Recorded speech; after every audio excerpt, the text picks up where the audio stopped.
What is going on, Raider Nation? Welcome back to another edition of the Just Win Baby podcast brought to you by the Silver and Black Lounge. I'm RaiderBen. Alongside tonight going to be my guy, Nutty Raider Knight. Tonight, we're going to be talking all things training camp. If you're new to the channel, make sure you hit that like button, subscribe, and turn on those notifications so you never miss a live show. We appreciate every single one of you spending part of your Friday night with us. Before we jump into football, I want to give a huge shout out to every member of the Silver and Black Lounge. Because of your incredible support, we've officially reached 45 members, and that means 2 jersey giveaways are officially locked in. Let's keep this momentum rolling, guys. Our next goal is 60 members, and if we get there, we're adding a 3rd jersey to the giveaway. And don't forget, if we maintain 20 or more members every single month through the start of the 2027 season, the Just Win Baby podcast could be giving away 2 NFL tickets, Raiders versus Chargers in LA next year, man. That's just our way of giving back to this amazing community. Now let's get into tonight's show. Week 1 of Raiders training camp is officially in the books, and we got plenty to discuss. Who's making a serious push for a roster spot? Which players are on the seeing their stock rise? Which are the biggest position battles? Which storylines are real and which ones are being overblown?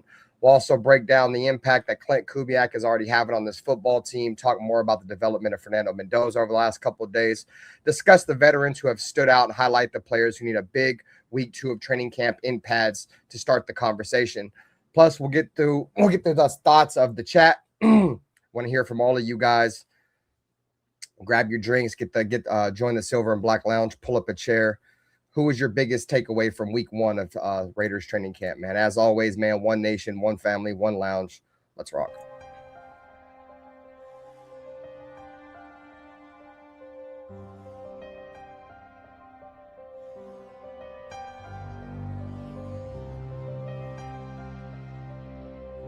They didn't have to say much. This is the Raiders, you know. This is one of the most historic, franchises in the NFL with a great history that I want to be a part of. I want to be a part of furthering that history. When you say commitment to excellence, okay, and you look at the walls around here, you look at the players on this wall, and there's a history. There's a history of Hall of Fame players here. There's a history of Super Bowls, and that's. And with all this situation and all this shit I went through, the biggest thing that I took from it is I don't give a what everybody has to say. Truly, I really don't give a. Play clock down to 1. Williams batted up in the air, and it is picked. Crosby. He has been a beast. We do believe that this is a game psychologically of intimidation and of fear. I don't mean cowardly fear, but fear. But the Chargers and all those teams. No, to be honest, I don't like any of them. I hate all teams. The other team's quarterback must go down, and he must go down hard. But the Chargers. What I call the vertical game. We were going to stretch the field vertically. When we came out of the huddle, we weren't looking for first downs. We didn't want to move the chains. We wanted touchdowns. We wanted the big play, the quick strike. It's number 1 to say you want to do that. It's number 2 to say that you have the players to do it, but it's number 3 to do it. Hard. Try not to make mistakes, but don't worry about mistakes because there's only one thing that counts. Just win. Your commitment to excellence and your will to win will endure forever. You will magnificent.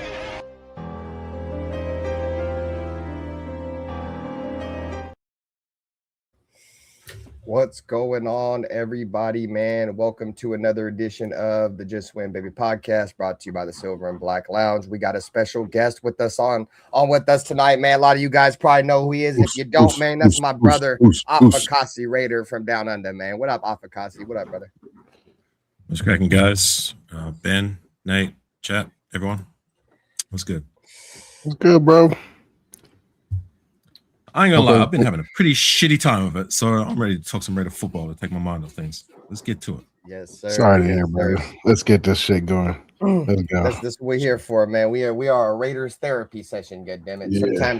Sometimes you might be having a shitty day. You come hang out with RaiderBen and Nutty Raider on a Friday night. I guarantee you get a laugh out of this, goddammit. Anyways, Chad, what's going on, everybody? Yeah. Appreciate you guys for coming through, man. We got Bruce Willis in here, my dude. We got Anthony Provincia, Alfredo, Charm City. What's going on, everybody? Appreciate you guys for pulling up tonight. Sacktown Raider Mike, my guy. We got Chunker in here, man. Fuck the Niners, Chunker.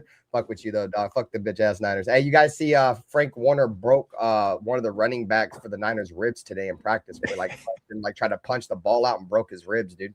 Yeah, so, they're Niners are already falling Niners already falling apart in camp, bro. Shout out to CPG, man. My guy, always a pleasure to see you in the building, man. We got Willie Wayne in here, my dude. I'm not bueno in here, man. Hopefully you guys are all having a great day. But Crack Chucker, been a minute, man. Hopefully you guys are all having a good one. So, guys, let's start with Afakasi. You have any takeaways or anything that you want to talk about so far that's come out of camp that you've been keeping your eye on? I guess maybe one of the things doesn't really necessarily have to do with camp. It's actually a little bit prior to camp. My guy Lucky Tasi, my fellow countryman, half Samoan, Australian, he was released. I don't know whether it was because he was homesick or because they're trying to make way for a possible play at Vita Vaya. Yeah, it sucks, but it's like I kept saying in the offseason, don't get hung up on these UDFAs or international player program guys because they're likely not going to see the regular season field, and he didn't. So once a Raider, always a Raider, but it sucks. Yeah, I mean, you called it. You called it, Afakasi. Yeah. I mean, we were talking about Lucky Tasi, I think like last month, and so much hype about this guy, and it's like, well, we're going to be lucky to see him on the field during the regular season doing anything of note, and if he doesn't, don't be surprised. And I'm not, and it brings me no joy saying that because I have so much invested interest in him to succeed. But it is what it is. Not many of these guys do anything, so yeah. Well, speaking of the international player program, did maybe they cut him to make way for Mensai Kana? What the name was the kicker's name? Mensai Kantazua or whatever. Isn't he part of the international player program too, since he's from Japan? I don't know about the technicalities to that. I'm just throwing it out. I don't get excited for none of these international player program players until they do something. Do something during the regular season, then I might get excited. Until then, just another one. No, Lucky Tasi, bro, fan favorite. Switch from defensive tackle to offensive line last year, and then back to defensive tackle. They were going to try to give him a run this year. It just didn't work out, man. You have any thoughts on the whole Lucky Tasi situation, Nutty Raider Nate? And get your guys' questions, comments, and concerns in the chat, man. We'll get to you guys. If he wasn't confused enough, we tend to do that to players. Even players that played before, and he had no experience with football. I'm pretty sure one of his issues was I'm just assuming that he wasn't getting the concept of don't move until the ball moves, until the other guy moves. He must have been jumping off sides or something, because to not make it not even to the first cuts is crazy. Like I feel like that's such a wasted raw talent, but just the way the cookie crumbles. Huh? My criticism of Lucky, it's not even criticism of him. Like, he's trying to do the best he can. I get that. All I'm saying is that, like, with these international player program players, I think the percentage is less than 5% of them even see the field during the regular season, if that. And then for them to do anything significant is even lower. So that's all I'm trying to say. You know what I mean? Well, I mean, I think they... Go ahead, Nate. Sorry. No, not all of them are 6'6", 375 either. Well, just because you're the tallest, just because you're the strongest, just because you're the fastest, it doesn't necessarily translate to football. Yeah, he can't get the concept. We should know that. We should know that. Damn it, how many dudes we drafted that were strong, fast, and tall? That was never amounted to shit. What up with you, Raiders Unleashed? What up with you, bro? All right, guys. So let's start with, we're going to go position by position, and we're going to talk about things that I've heard from camp so far coming out. So first position we're going to talk about is quarterbacks. So far, guys, today, from what I heard coming out of camp, is Kirk Cousins was absolutely cooking with grease today. Wide receivers did struggle yesterday catching the ball. Trey Tucker had the best day of camp so far, they said. Kirk Cousins pretty much out there slinging it. Fernando Mendoza is getting better. There was some clips of him. The issue is still, again, from what I'm hearing, is they want to get him comfortable under center. You know what I mean? So Kirk Cousins, Willem and Dylan looks good. I'm not sure if you guys seen that thing where he tried to do sprints and he was running back and forth. He's obviously terrible. don't think any of us think he's going to be Lamar. But the point I'm trying to make is we're going to have to protect him. But if they do, there was some clips today where he was throwing some fucking dots, bro. So I'm excited for the quarterback room nonetheless. What's your thoughts, Afakasi, on the whole quarterback room so far? What up, Raider Dangerfield? I haven't heard too much about Aiden O'Connell neither, guys. Like, you go with Nate first. I got to situate something. Give me a moment. Go ahead. Yeah, no, you're good. Go ahead, Nutty Raider Nate. Hold on. What happened? What's your thoughts on the quarterback room and what we've heard from the quarterback so far coming out of the first few days of camp? Man, they're still in shorts and shit, so I don't. The timing and the footwork is when the pocket collapses. So that's what I want to see. And even then, they're still not hitting the quarterback. So, well, I'm holding back my expectation for now. It's football's back, but yeah, I guess just to build up on that. I mean, the video of Kirk Cousins and his mobility is, or lack thereof. I mean, that's a little bit of a concern if our offensive line hasn't taken a significant jump from last year. But I guess what up, Jack? If he can get the job done with his arm and do his thing, regardless of the fact of his lack of mobility, then whatever. But not a good look. But we'll see what happens, right? Yeah, that video those sprints were terrible. I'm hoping we run the shit out the ball and he's. Oh no, for sure. I feel like the Raiders are gonna run heavy this year, bro. It's gonna be a lot of heavy run and quick passes, bro. Like quick passes. I said I considered this year for the Raiders, bro, like those final couple years, how I feel like this is going to play out. I feel like it's going to play out those final couple years that Kansas City had Alex Smith and they were getting ready to transition from Patrick Mahomes. What up, John Leon? Because what were they doing, bro? Like they were just running the fuck out of the ball, dink and dunk, dink and dunk, dink and dunk. They went to the playoffs one year, bro, where not one wide receiver caught a touchdown. It was only the tight end. So I feel like that's probably going to be the story of the Raiders this year. And then once we're ready to pass that torch on to Fernando Mendoza, hopefully at that point, one of these wide receivers will establish themselves. So no, but I feel like it's going to be a lot of the heavy on the run game, bro. Let's see what we got in the chat so far. So Raider Paul said, I heard Mendoza got the under center down. I haven't heard he's got the under center down. From what I've heard over the last couple of days is he's getting better. And that's all we can hope for, bro, we just want to see him continue to get better. It looks good compared to fucking Cousins' old ass.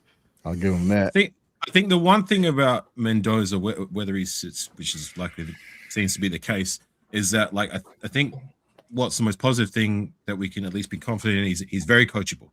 You know what I mean? We shouldn't have to worry about that. Yeah. No, exactly, bro. Like it should be and he loves situation. To learn. Yeah. Sorry, Nate. No, this should be the perfect situation. You're right, and he loves to learn. I mean, the thing I like about Fernando, one of the main things I like about him, dude, is he embraces like adversity, bro. He embraces a challenge. He doesn't want nothing handed to him.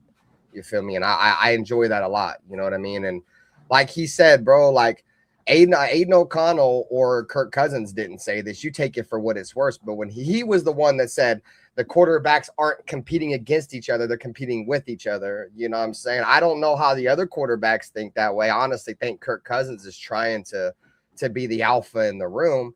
But that just shows the overall humility of Fernando Mendoza. You know what I'm saying? He said on his press conference, what was it today? Was it today or yesterday, bro? Whatever, bro. His last press conference, he said, whatever, I want the best guy out there that gives the Raiders the best opportunity to win, bro. And that's humility at its fucking finest, bro. Like, of course he wants to be the starting quarterback, but he knows he's going to be probably the face of this franchise, bro. And as of right now, at this moment, if you ask him, he wants to put on the field, whoever gives the Raiders the best opportunity to win now, bro. You know, obviously he wants to win, but he's got humility, bro. And that's a lot of it, dog. So another little thing that, I mean, take of it what you will. Did you see there was a little clip of the Bussin' with the Boys? Was it Tyler Lewan and former Raider Will Compton doing an interview with the whole quarterback room, and they seemed like a tight knit unit. You know what I mean? They were all there, sit together, like, you know, doing the interview together. Like, it doesn't seem like there's any, like, I mean, if there's competition, it's going to be healthy competition, but it's not like any animosity. It just seems like they're all kind of in it together for the betterment of our team, right? But that's something. Yeah, and we're talking about like I wouldn't say 3 generations, but 3 different eras of quarterbacks, kind of in a way, because you have Kirk Cousins, who's been in the league for over a decade. You got Aiden O'Connell, who's been in the league for what 4 years now, 4 years. So, and then you got a rookie. He's so you not have a rookie like anymore. 10 years. Exactly. So you got a 10-year vet. You got a seasoned pro that's been in the league for 4 years or whatever, and then you got the rookie. So I feel like that's perfect for Fernando. What up with you, Jeff? Because he's going to learn from 2 other quarterbacks, bro, that have seen the game and have had success at different parts of their career, whether it be a 10-year vet, a 4-year season pro. He's going to see all that through the eyes of a rookie, bro. And that's what's exciting about it. Yeah. So appreciate you guys for coming through the chat. Alfredo said, I did just see a comment from Alfredo. It was up here. No, it was down here. He was saying allegedly AOC was saying he wants to be the starter. Of course, he wants to be the starter, Alfredo. All these guys should go in with the mindset that I want to win the starting gig. This is agree with me if I'm wrong, or let me know if I'm wrong in the chat, guys. Agree with me or not, dog. This is the most competitive quarterback room that we've had in a long time. Definitely, yeah. In term, and obviously, we're just talking about like history. Like, obviously, Kirk Cousins done some shit. You feel me? AOC's done some shit. You know what I'm saying? Like, it's better than going into with last year's quarterback room. What was it? Aiden O'Connell and Geno Smith and whoever the fuck else was in there. Appreciate you, guys. Appreciate you. Yeah, bro. Appreciate you, Jeff. Much love, though. If Mendoza is really him, yeah, it's hands down. We're looking at the horizon. So Jack Yates thinks Mendoza is going to start week 1 for show. Ern said Cousins looks like a senior citizen and Mendoza needs to grow into the role. I mean, it's going to take time, bro. Like I said, I don't think the Raiders are going to be very good this year. You guys know my outlook on the team. You feel me? Like, do I think we can surprise some people? Yeah, I feel like we can surprise some people, dog. But am I expecting to surprise people? Fuck no, bro. We're the fucking Raiders, dog. We ain't getting lucky, bro. We ain't surprising shit. You feel me? Even if we were like low key decent, like I feel like somebody would snitch on them. Hey, bro, the Raiders are gonna be good, bro. You know what I'm saying? Like, we ain't getting lucky, bro. That's the point I'm trying to make, gang. We ain't getting lucky at all. Anthony Brizio said at this point, Cousins is worse than AOC in the pocket. How do you guys agree with that? It could be that bad, bro. He looked bad. He can't. He can barely squat. You got to be able to bend and duck and dive and dodge. You know the 5 Ds, bro. And he dive, dodge, duck, dip, dodge. Yeah, you know what I mean. Dodgeball. Yeah. But he looked like he could barely walk like squat out there. So maybe he's just knocking off the rust. Maybe he's just keeping it cautious. Hopefully, I don't know. It doesn't look good. I'll tell you what, if his arm is as bad as my ability, then it's not going to look good at all. He's shot. Yeah, I mean, we're talking about a 37-year-old quarterback that's 2 years removed from an Achilles injury. Like, that's a terrible injury to have, bro. You know what I'm saying? Especially for a quarterback. And then last year, suffered from a really bad shoulder injury that pretty much kept him out for the majority of the year until the end of the year when he finally got healthy, and then Michael Penix went down. So, I hate to say that the writing is on the wall for Kirk Cousins, but it is. You know what I'm saying? So, but at the end of the day, guys, I think all of us on the panel will agree. Whoever gives the Raiders the best chance to win in 2026 is who we want, bro. You feel me? Like, I don't have no personal bias towards none of these quarterbacks. Because if you guys remember, at first, I didn't want Fernando, bro. I was like, bro, I'm good. I don't think he's worth the number 1 overall pick. But then I had to buy in, bro, because I knew the Raiders were going to take him. I'm bought in now. You feel me? Like, they've completely sold me. So that's where we stand now. So Jack Yates said Mendoza said he's the best quarterback and he's going to win the job. Like I said, man, time will tell. I do like how, Klint Kubiak said in the presser when asked about, he liked it. We know they know that Klint Kubiak wants to start the veteran and let the rookie learn. Klint came out and said, you feel me, may the best man win pretty much. Obviously Kirk Cousins done a lot of good things in this league so far, so he's going to get the start day 1, but he expects Aiden O'Connell and Fernando Mendoza to push him. And I believe they will, bro. I mean, I don't know how you guys feel. Nutty Raider, Nate Afakasi Raider. If you're drafted number 1 overall, wouldn't you expect somebody that has the talent to be drafted #1 overall to beat out a 37-year-old aging quarterback that has a blown Achilles and a bad shoulder? I mean, it's destiny. That's what I'm saying, right? I'm not saying he's going to, but the writing should be on the wall. I mean, this dude's a #1 overall pick for a reason, bro. This dude should be a stud. But that's fair. That's fair. Like I said, at the end of the day, guys, I think whoever is the best man out there on the field in practice is going to win. I think Quay Walker was talking about Max Crosby, and he was talking the thing that makes Max Crosby so good is, you know, he practices so hard and he practices the way he plays. And, you know, I think that's going to play an extremely huge role in who's going to be the starting quarterback for the Raiders in 2026 is which one of these guys just absolutely goes out there and dominates in practice. I had people telling me that it don't matter how good he plays in practice or how good he plays in preseason. He's not going to start. Well, Klint Kubiak said otherwise. You know what I'm saying? He said whoever goes out there and performs the best players get on the football field regardless. So could be 2014 all over again. Sorry. Yeah, exactly. No, you're good, Afakasi. And I've made this comparison before. People were like, Matt Schaub was injured. Me personally, I was so far long ago, I don't remember hearing a Matt Schaub injury in camp and shit. But Derek Carr was drafted and was supposed to be the backup and completely dominated training camp, dominated the preseason, and beat out Matt Schaub. And I see a very similar situation. Wasn't even close. So I feel like there's a very similar scenario going to happen this year, except that it should be a given because we drafted a quarterback #1 overall. Let me ask you guys, did you guys have any expectations for Derek Carr, like that he was going to be our franchise leader in pass yards and all this shit when we drafted him in the second round? I know I didn't. No. You know what I'm saying? Fernando Mendoza's coming with expectations, so it's a little bit different. You feel me? But at the end of the day, I think the kid is going to have a real chance to win, bro. He's got what it takes here, bro. And like I've said before, bro, football is like 99% mental and 1% physical, bro. He's got it here.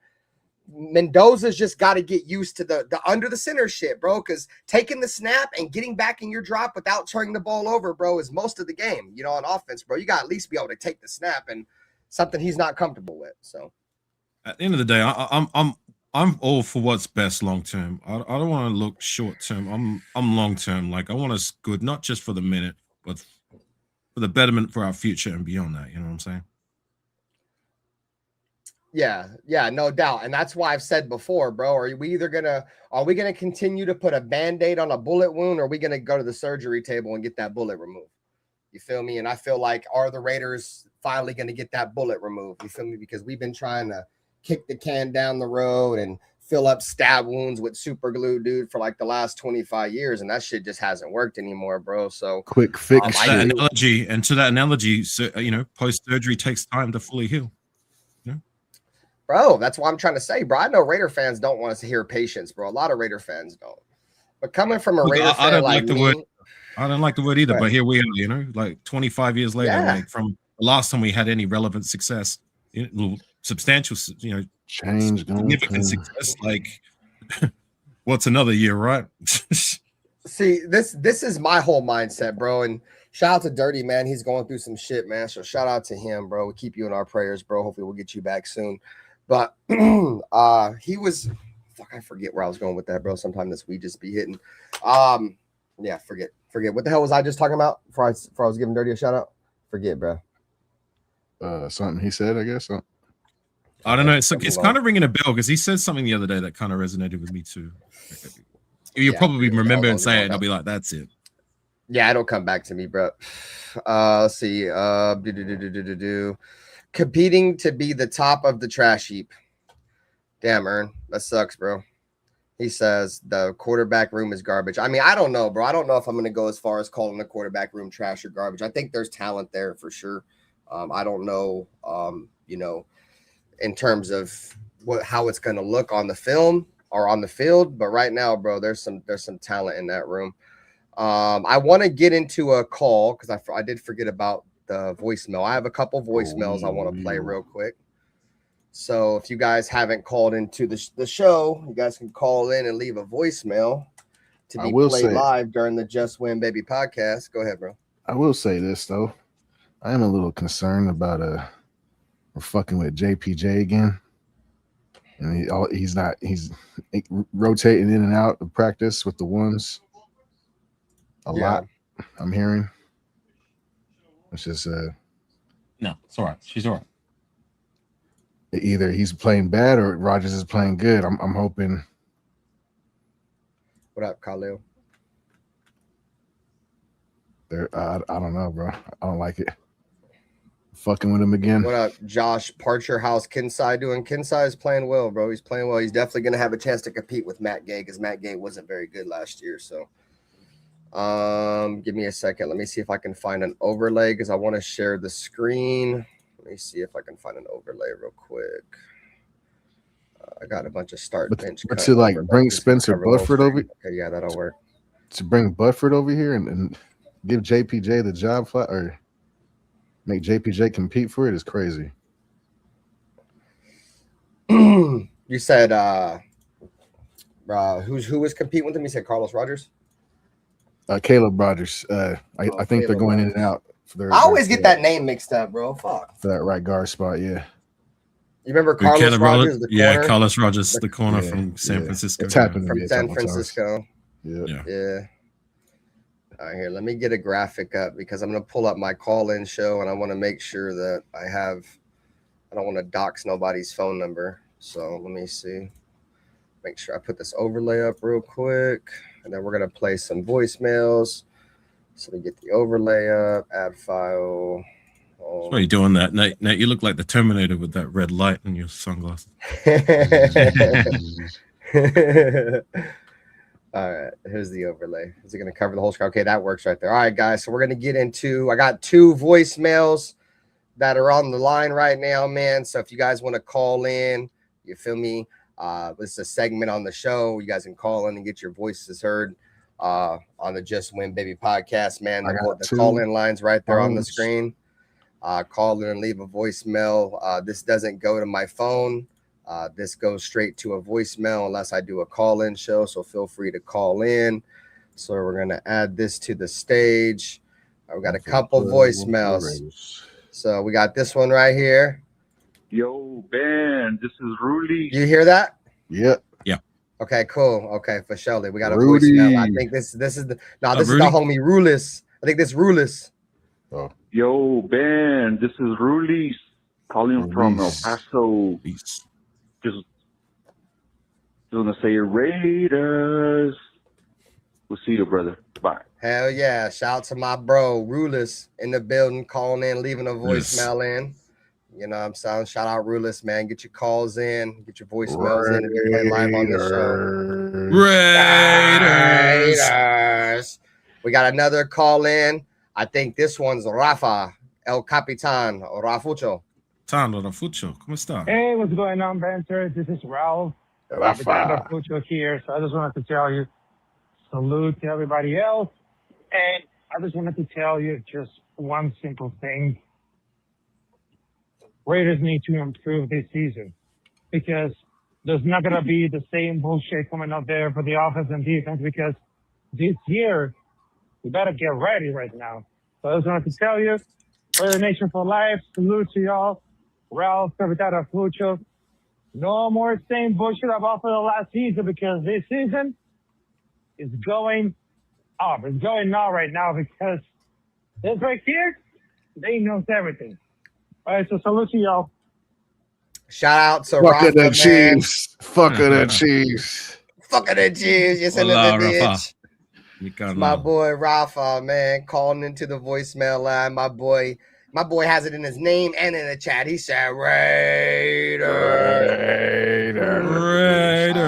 Shit. What up, gang? All right, guys. Somebody literally just called in right now and left a voicemail. So who we got on this one? Hey, yo, Ben, this is Ern. I just want to let you know about this upcoming season this year, bro. These motherfuckers suck, bro. This be the same old shit. Don't get your fucking hopes up. Pleasure, Ben, this is Ern. I just want to let you know about this upcoming season this year, bro. These motherfuckers suck, bro. This be the same old shit. Don't get your fucking hopes up. Hey, type shit. I ain't mad at it, bro. California rain cloud. Let's go. My brother, man. Ern, bro. Appreciate you for calling in. We go ahead and pull the overlay down. We had a couple calls. Appreciate Ralph for calling in. Shout out to Rulis for calling in and leaving a voicemail. Shout out to the homie Earn. All right, guys. So the next position group we're going to talk about is the running back group. I'm going to start this one with Nate. Nate, have you heard anything? Or what have you heard so far coming out of camp about the running back room, or what do you like about it so far? Ashton Genty, I'm hearing a lot of good stuff. He's looking fit. I guess more cut of year 2. I guess he looks like a pro. Let's see it. Let's see though. Washington, I'm hearing is looking pretty good. I'm hearing Lobby might be falling back a little bit. Hemby is stepping up. What up?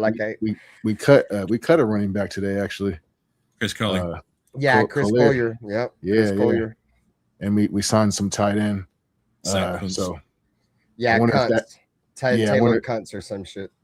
I wonder if that's somebody's not doing their job or losing their job with the tight end spot over there.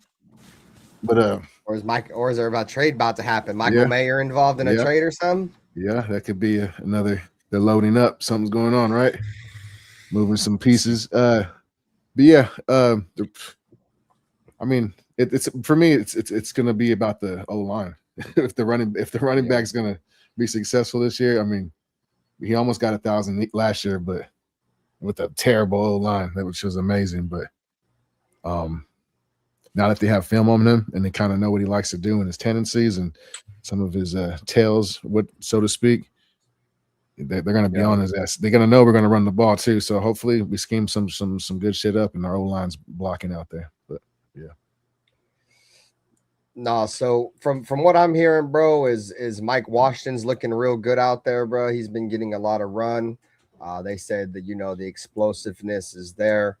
If you guys looked at Mike Washington RAS score, which it stands for the relative athletic score, pretty much just rates your overall athleticism against multiple players have come into the draft over multiple years, and they had Mike Washington as one of like the top 10 percentile or top 5 percentile of running backs that have been athletic wise that have come out of the NFL or out of the draft in like the last 20 years. So he's super fast. They said you could see it on the field. The explosiveness is there.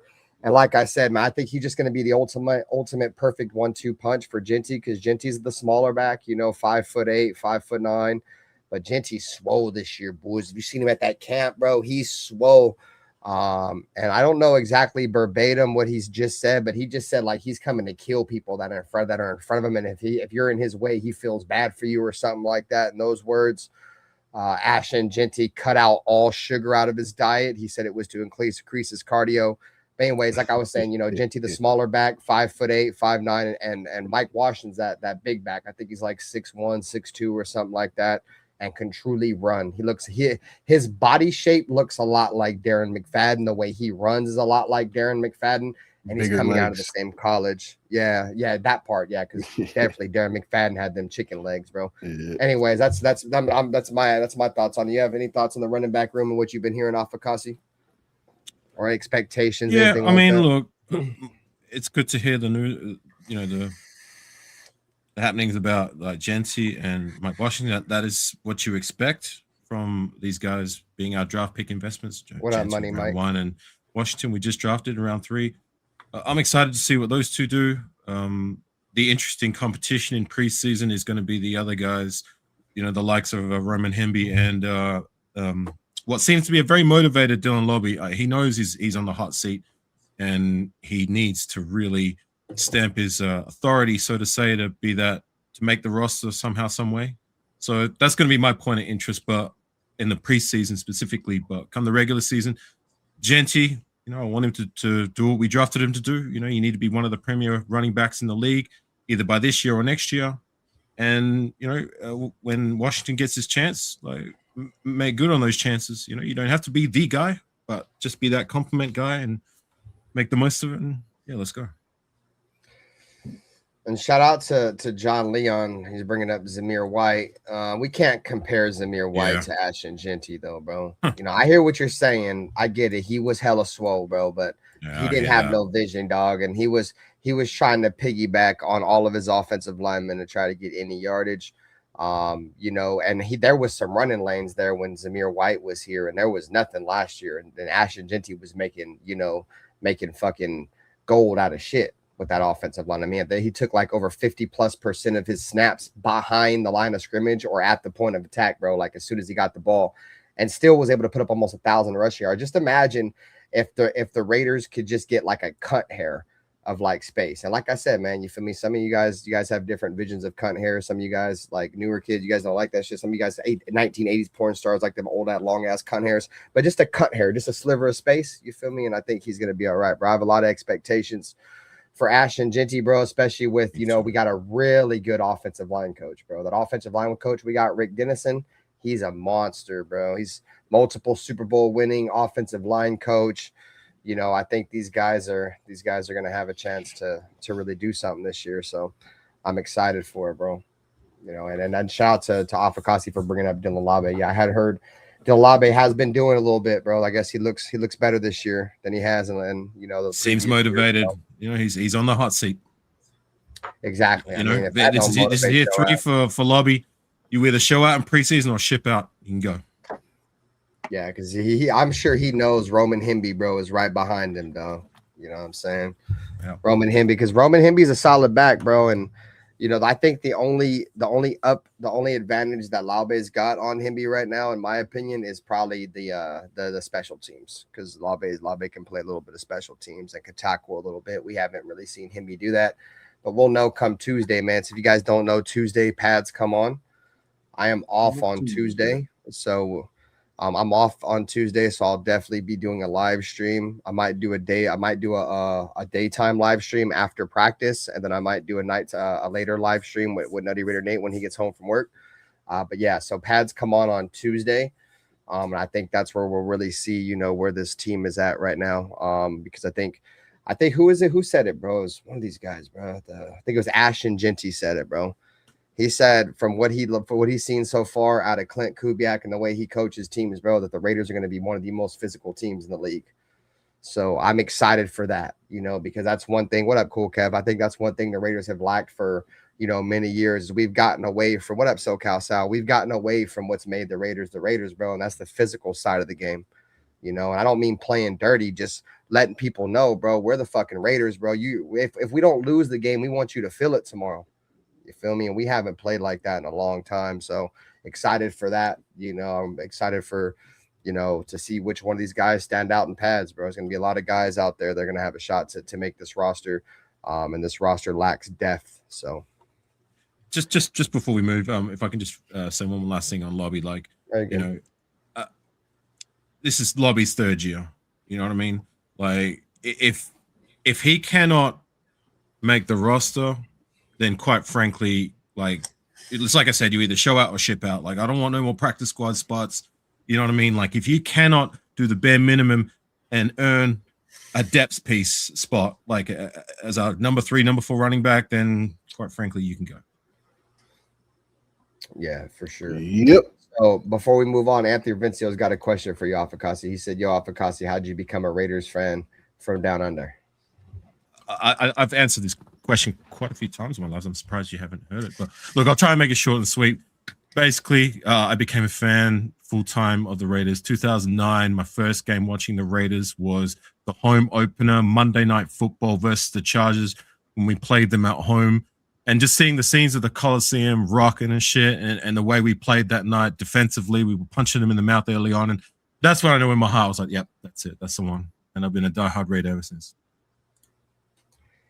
And we appreciate being a Raider, Afakasi, goddammit. We wouldn't have it any other way. I'm gonna write that out.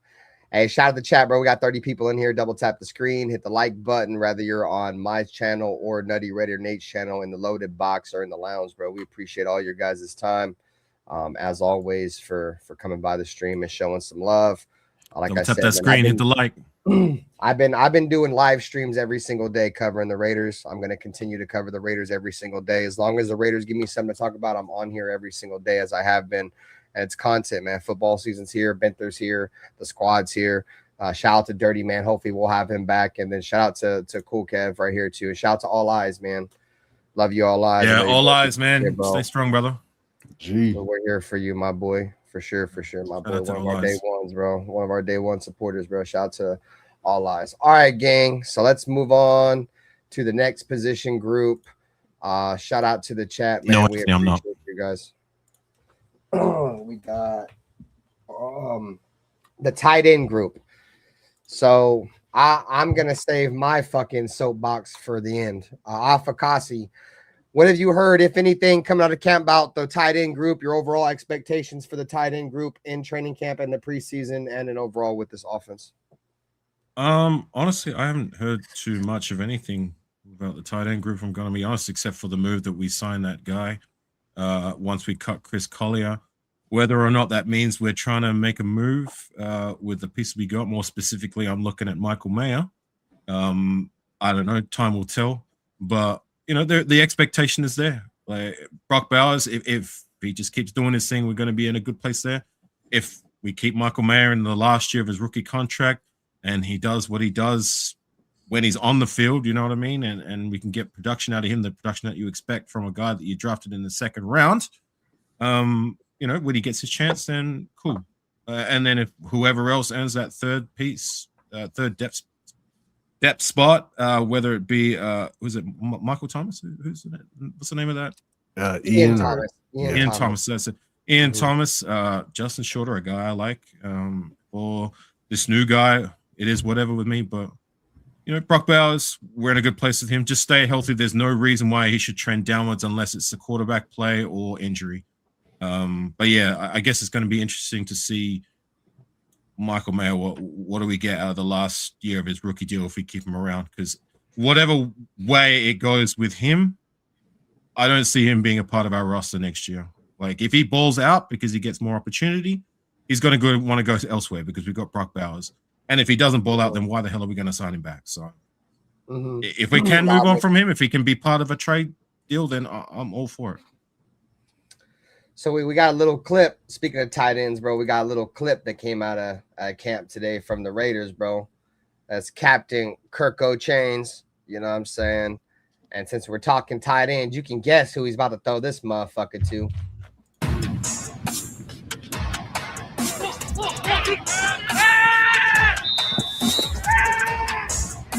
Rocky B fucking pissed. He's got some zip on that ball still, boy. Who got dotted? Who is it? That's Hezekiah. We're gonna talk about the corners later, but he was on him.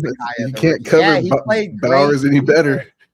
Yeah, that's what I was gonna say. That's why I was gonna save it for later. But yeah, bro, that was Hezekiah on Brock Bowers, and he played him extremely well. And that's the point I was saying, bro. Kirk Cousins put that in a position where only Brock Bowers was gonna catch that football.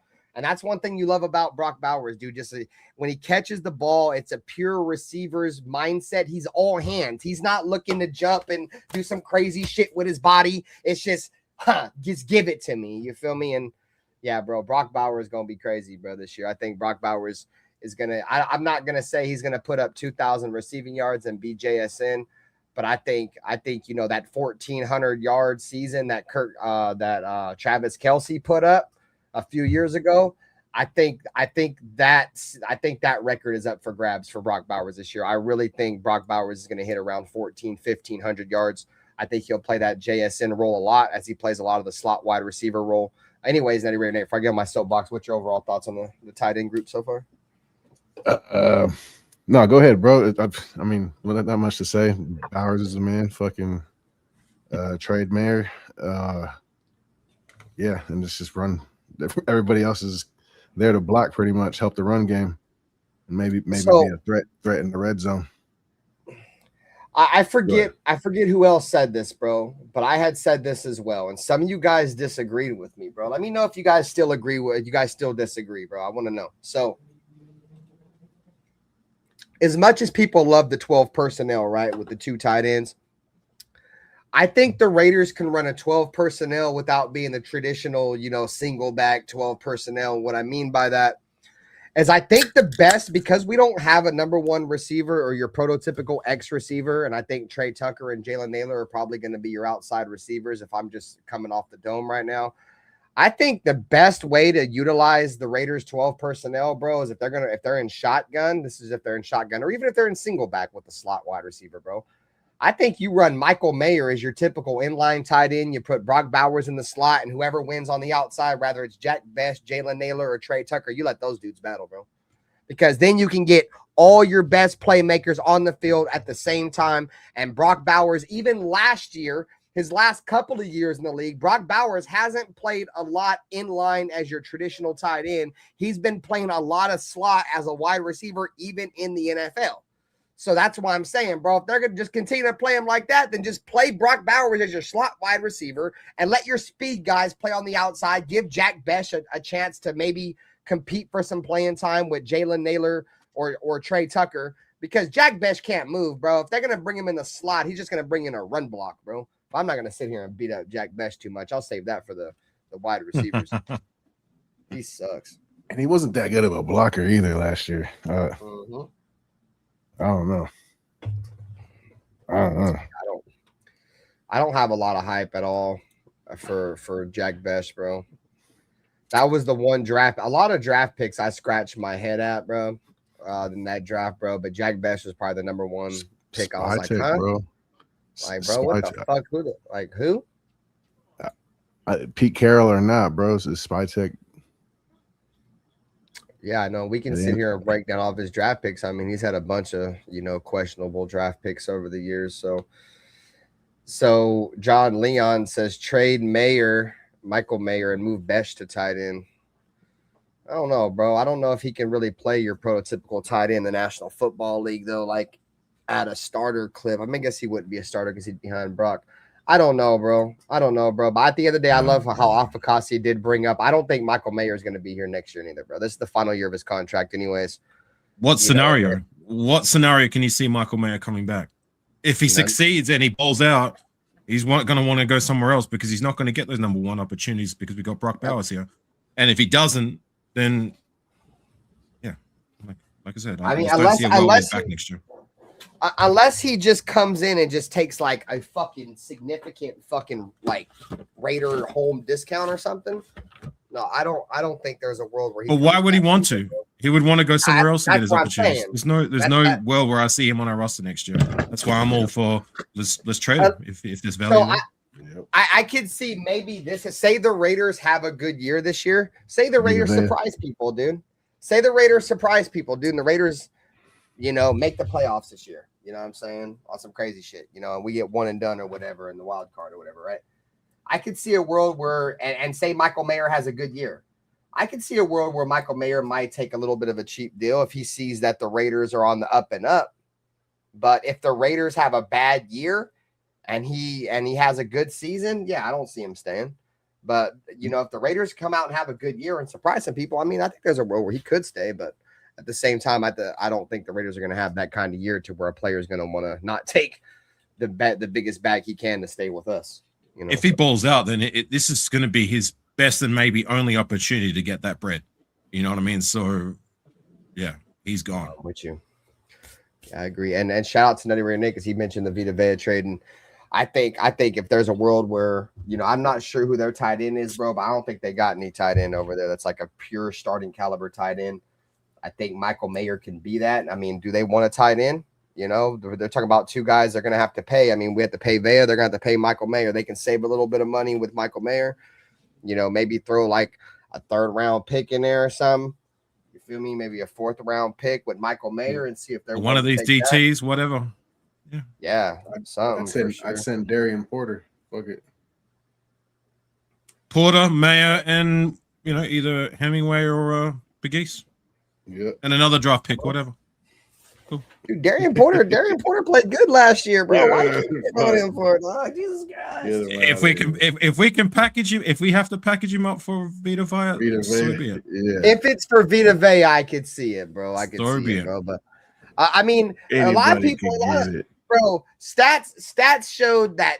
I'll say that for the cornerback room. Anyways, guys, let's move on to the next. Let's move on to the next position group, wide receivers. So wide receivers, we talked about earlier, bro. The wide receivers have not looked good at all so far in camp through the first couple of days. Wide receivers finally had their good day today, and that was mainly Trey Tucker. Trey Tucker looked really good today, they said.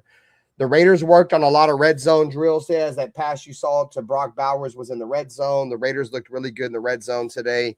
Trey Tucker caught a touchdown pass in the red zone, and I think Brock Bowers caught like 2 of them. So, the wide receiver room, a little underwhelming. I think a lot of us kind of expected that, unfortunately. But, yesterday, I guess the Raiders dropped a lot of passes from what they were saying. The reports saying the Raiders, there was a concentration issue. They were dropping a lot of passes today. They cleaned it up a little bit, but they said it was mainly, Trey Tucker who stood out the most. So, your guys' overall, let's start with Nutty, Ray, or Nate, bro. What's your thoughts on the wide receivers? Obviously struggling a little bit early. Yeah, it's this offense hopefully is going to run through the tight end. So I'm not worried. I don't. Yeah. No comment.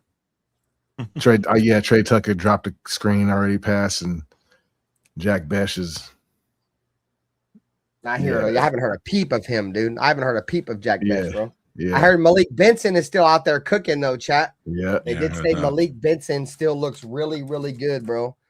What's up with Naylor? Benson, bro. I haven't heard any. I mean, I haven't seen any clips of him. I've only seen him like catching little passes, like in like just solo drills. I haven't seen him like do anything to where it was like 7-on-7 yet. The only people that I've seen clips doing shit on 7-on-7, bro, is fucking Brock Bowers. That's the only ones they posted 7-on-7. It's eating right now is Brock. Yeah. It's gonna be hard, bro. A lot of us, I think a lot of us understood that though, bro. Like with this wide receiver room, bro. We got to get up out the mud, bro. You feel me? Run the rock past the Brock. That's just what it's gonna be. I like that, bro. And we're talking about one of the best 1-2 punches, in my opinion, to have, bro, is a running back and a tight end, bro. Because for the most part, bro, when a run is gonna go a certain way, typically they want to run it towards wherever the tight end's at, right? So the reason why a tight end and a running back duo is, in my opinion, the best, because if you start running the fucking ball and towards that tight end, right, the defense is going to start selling in because they know you're going to run the ball. And that's when them seam routes are just nasty. There's nothing like a seam route by a tight end, especially a tight end like Brock Bowers has got true speed to run. Because as soon as they sell in because they think Brock is going to go try to block somebody, dude, he's just going to run right past their dumbass, dude. Right past them. And it's going to be nasty. Like, I heard some people say they'd rather have a number 1 wide receiver. I mean, I could kind of get that. I prefer a tight end, because a quarterback 9 times out of 10 in his line of vision, he's going to see that tight end before he can see that wide receiver, bro, because he's going to be closer to the line. He's going to be more in his peripheral.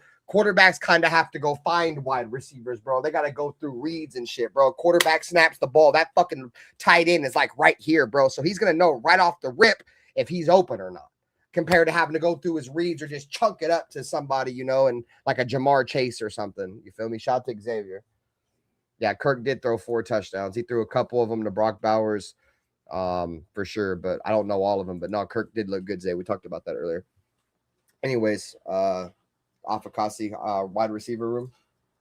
Yeah, look, I'm not too sold on this wide receiver core, to say the least. I like what Nate said. Run the rock, pass the Brock. Those are our first 2 options, absolutely. At the same time, we still need production and contribution from our wide receivers. You're going to at least get that from Trey Tucker. You know what I'm saying? Like, I like what Trey Tucker does. I just don't believe he's more than that. I don't believe he's a number 1, but I like him in spots. I like what he does when he gets the ball in space. But to be the guy that we can rely on the outside as a bona fide number 1 or even a number 2, I'm not quite sold on. But, I like what he does outside of that. It's pleasing to hear the hype around Malik Benson. Was he 6th rounder or 7th round guy? 6th round. Yeah. Whatever it may be, he's getting a little bit of traction, which is nice to hear. But at the same time, we heard that same song and dance about Thornton last year. You know what I'm saying? No, for sure. Naylor, see what he does. There's expectation with him as well, but I'm right there with you, Ben. I'm going to be highly critical and paying attention to the likes of Besh and Thornton. You know what I'm saying? Like, these are two cats we drafted last year. And look, rookies, you have some growing pains. We weren't too great at the quarterback position, whatever it may be, but we really need one, if not both of those two guys. Sorry, you good? Oh, sorry. I didn't know you could hear that, bro. My bad. I didn't mean to cut you off. Yeah. I didn't know you could hear that. I thought that was in the backstage. Sorry, dude. No, that's all good. So we need one, at least one of those guys to step up and make a progressive step to being a guy that we can rely on the outside and that can contribute and produce. Because if neither of those guys step their game up this year and it's more of the same, then I'm all for drafting a wide receiver very high next year. And you know what, like, say la vie with these other two cats. Like, I'm not impressed. I'm not sold. I want them to step up. Otherwise, they can ship out next year. I don't give a shit. No, for sure. It's a good take. And shout out to John Leon, bro. He said, look at Mahomes and Kelsey. How many receivers did they go through? Same with Tom Brady and his tight end. So I get where you're going with this, John. Listen, I'm a firm believer of wide receivers don't make quarterbacks, dude. It's the other way around. How many wide receivers did Derek Carr get paid? How many pure number one wide receivers did Derek Carr ever have? You know what I'm saying? Like, how many pure number one wide receivers did Tom Brady ever have outside of maybe Randy Moss? You know what I'm saying? How many pure number one wide receivers has Patrick Mahomes had outside of maybe Tyreek Hill in his prime? The point I'm trying to make is, bros, if you've got a legitimate quarterback and a good scheme, you can make any wide receiver look good, bro. You truly can, bro. Like, the only elite quarterback I seen growing up that really had like elite wide receivers was Peyton Manning, bro. He had elite wide receivers from Marvin Harrison to he had the other motherfucker, bro. They had a bunch of superstar wide receivers in Indianapolis his entire career. But no, I hear what you're saying, bro. I mean, it's not the wide receivers that make the quarterback. It's the other way around, bro. So that clip that I was listening to that I didn't know was in the backstage was actually a clip that I wanted to show. We got a Jalen Naylor appearance. It looks like Kirk Cousins to Jalen Naylor. You know, the crazy thing is that motherfuckers was like, they was doing that whole 6-7 shit. Well, they can do that 6-7 shit, bro, because the Raiders got 8-9 with Kirk Cousins and Jalen Naylor for a touchdown. There it is. Jalen Naylor. So there's a touchdown, dude. Not exactly sure who he's working on right there, but there's one of the other touchdowns he threw today. So now Kirk Cousins looking good, bro. Jalen Naylor, I think it's gonna be like a soft approach. They're gonna have to get him into the offense slowly, as all these guys, bro, because they're all new players. Shout out to Hobbit, bro. He said Raider. What up with you, Xavier? He said Klint Kubiak will scheme for the core. No, I doubt. I'm with you, bro. I definitely think Klint Kubiak's gonna be, you know, the heart and soul of what makes the Raiders move, bro, with his scheme. So shout out to 25 people that are still watching. If you haven't already, double tap the screen, whether you're watching in the Silver and Black Lounge with RaiderBen or you're in the loaded box with Nutty Raider Nate. Appreciate Afakasi for spending some time with us tonight, man. Last position group on offense we have to go over. I'll let Nutty Raider Nate start this one, is the offensive line. Get him, Nutty. Yeah. Offensive line group, Nutty Raider Nate. Any thoughts on what you've heard so far? Any expectations and overall just thoughts on the offensive line? I know you said a little bit to JPJ earlier, bro, but go ahead. Sorry. I'm just disappointed with the coaching staff in the NFL, most of them in the NFL, just because it feels like Oregon it's like, could they be that much better of a coaching staff that they figured out how to use JPJ and we can't do it? It's a head scratcher to me.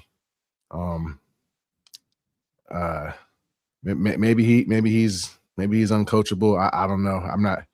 I'm just. What are you hearing about JPJ? I mean, this is news to me. He's sharing a lot of time with Caleb Rogers right now. He's not the solidified, or his position's not solidified for sure. And if anything, Spencer Bradford has been the more solidified guard on the other side. Which, yeah, I hear that. is a head scratcher because he was one of the worst guards last year, even in the system that he's good at supposedly. So it's just, and then it feels like they're making JPJ prove it again. I don't know. I don't like they're fucking with his confidence. I just think that's bad. Well, I like JPJ too, but like, I mean, he should have, if he's as good as we think he is, he should have no problem like proving it, right? I expect him to be better than Caleb Rogers. To be honest and quite frank, and sorry to cut you off, Nate, if he cannot prove to be that, and if he cannot prove to be as good as we think he is and better than Burford or Rogers, then quite frankly, you deserve to be on the bench. I think once the pads come on, the boys from the men get separated. So we'll find they'll find out soon enough that he's got the NFL strength and he just needs to be coached up, and we need good coaches. That hopefully Rico, the new O-line coach, can get the best out of him.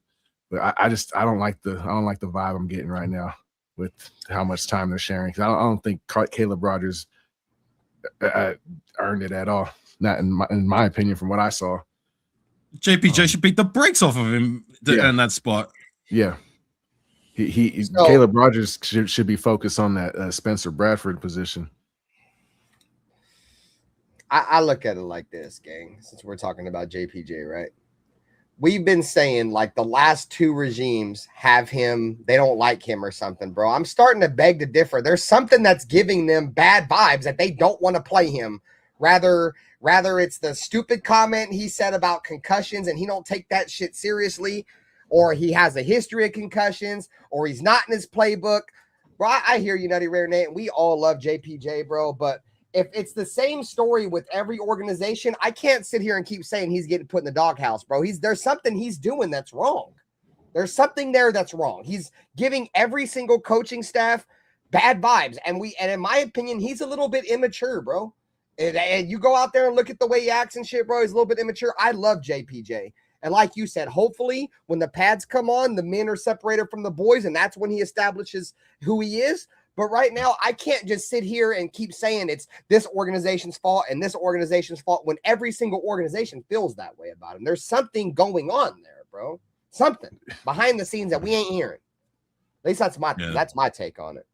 Well, I love JPJ too, but it's just like I said, man. Like, you know, and it's the same thing I said about Lobby. I'll say about JPJ. This is year 3.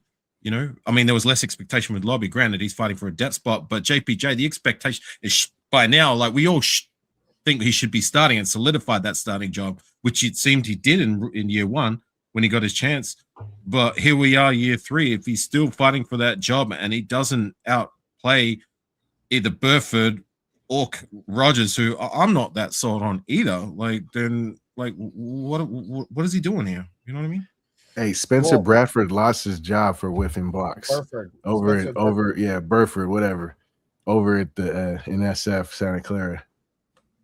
So we thought it was a good idea to pick him up, and then we're doing JPJ like this. I don't like it, guys. I'm just saying. I feel like we need better coaching. If he needs his own personal trainer, I don't know what it is, bro. We need some structure for sure. It's been a lot of change since he's been here. I think we've had a new system almost every year. So it's definitely lacking structure. What I'm saying is that like we all feel the same. We all believe by now JPJ should be the best guard that we've got. You know what I'm saying? He should be better than those other guys. Doubt. Right. So go ahead and show it. And all I'm trying to say is that if you cannot show it by the end of training camp, then like, is he really as good as we think he is? Once the pass come on, I played your voicemail earlier, dude. Thanks for calling. I gotta believe he's. I believe he is. I do. But you gotta show it. I ain't gonna lie, bro. I feel like what's his name? Charles Rogers. Caleb Rogers. Oh, I can't say that motherfucking name. Caleb Rogers. Yeah, bro. Hey, gang. I feel like from what I've seen, if we're talking about JPJ compared to Caleb Rogers, bro, Caleb Rogers don't got that nasty streak, bro, that you need to have at guard. You know what I'm saying? I think JPJ has it. You know, I don't believe JPJ, in my opinion, if I'm just being honest, I probably wouldn't want him to be our center, bro, with, you know, the injury history he's had so far and, you know, the immaturity and obviously from what they've said, lack of trying to get the playbook down and shit like that from the center position. But I do like him at guard, bro, and I think putting him next to Tyler Linderbaum is gonna work wonders for him. But you know, at the end of the day, we just have to let it all play out, bro. You know, I like JPJ. We all like JPJ, but you know, it's, you know, time will tell. Time will. What tell about right tackle? How you guys feeling about that? I'm willing to give DJ Glaze this last shot, bro. If he ain't good this year, I'm done with DJ Glaze. We got nothing else. I don't think Charles Grant is built for the right tackle position.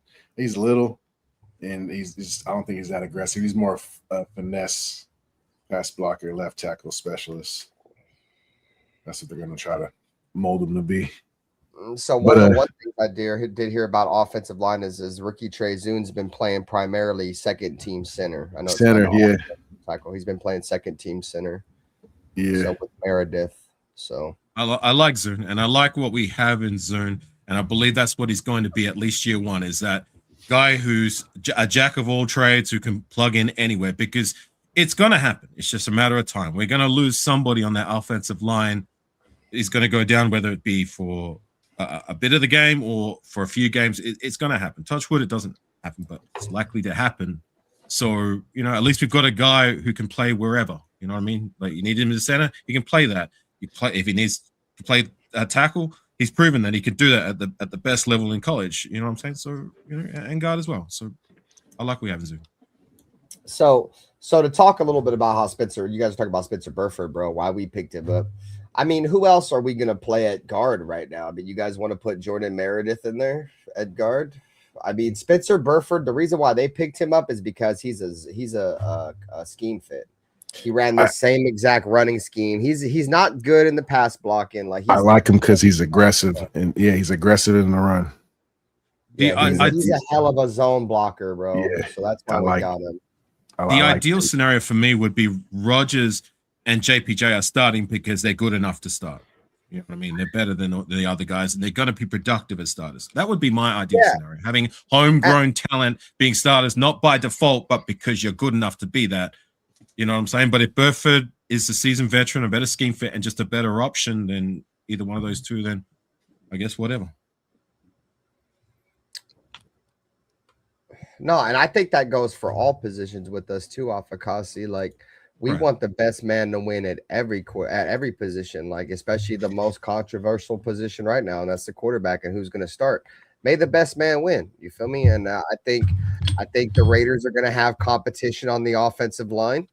I think that's probably going to be where the most competition for the starting roles are going to be, outside of maybe the corners, because obviously JPJ it's not given. Spencer Burford's not a given. I think there's only two spots right now on that offensive line that's a given, and that's going to be Colton Miller at left tackle and Linderbaum at center, and everybody else is going to have to earn it. Just like if we're talking about, you know, the cornerback room, the only person that's really locked in as a starter is Eric Stokes, and everybody else is battling. And so, yeah, man, it's going to be competition, and competition brings the best out of your team. Just like we got a lot of competition in the quarterback room, bro. You guys can sit here. We can sit here and say, you know, Aiden O'Connell's this or Aiden O'Connell's that, bro. But Aiden O'Connell's going to have a real chance to you know, have a chance to compete in this quarterback room, because if the Raiders really don't want to start Fernando and they want to let a rookie, they want to let a veteran start, I honestly think at 37 years old, I think Aiden O'Connell is even more mobile than Kirk Cousins, and probably may give the Raiders the best shot to win. But we'll see after, you know, training camp and preseason. You one thing that's gonna be cool about preseason, guys, is that we're gonna see fucking some solid quarterback play, bro. If whoever the quarterback is, bro, we're gonna have Fernando in there throwing the ball in the preseason. We're gonna have fucking Aiden O'Connell out there throwing the ball in the preseason. I like the preseason, bro. People be like, I don't like watching preseason. I like it, bro, because I get to see the future of the Raiders, and I get to see the depth, you know, guys that have chance to really make a name for themselves. Bro, I remember when I watched the preseason one year and Keyshawn Nixon was killing it, bro. I'm like, bro, Keyshawn Nixon's about to be him, bro. And then fucking he was never really that good as a corner, bro, but he ended up leaving us and going to Green Bay and being an all-pro kick returner. So Keyshawn Nixon, but You know, every year I think we have one of course. Every year we have one of Yeah, those you find the underdogs and every year somebody leaves our team and just hallelujah figures it out, right? Mm-hmm. The Raiders, one thing we've been terrible at, dude, is developing talent for a long timer, and not only developing but evaluating talent, bro.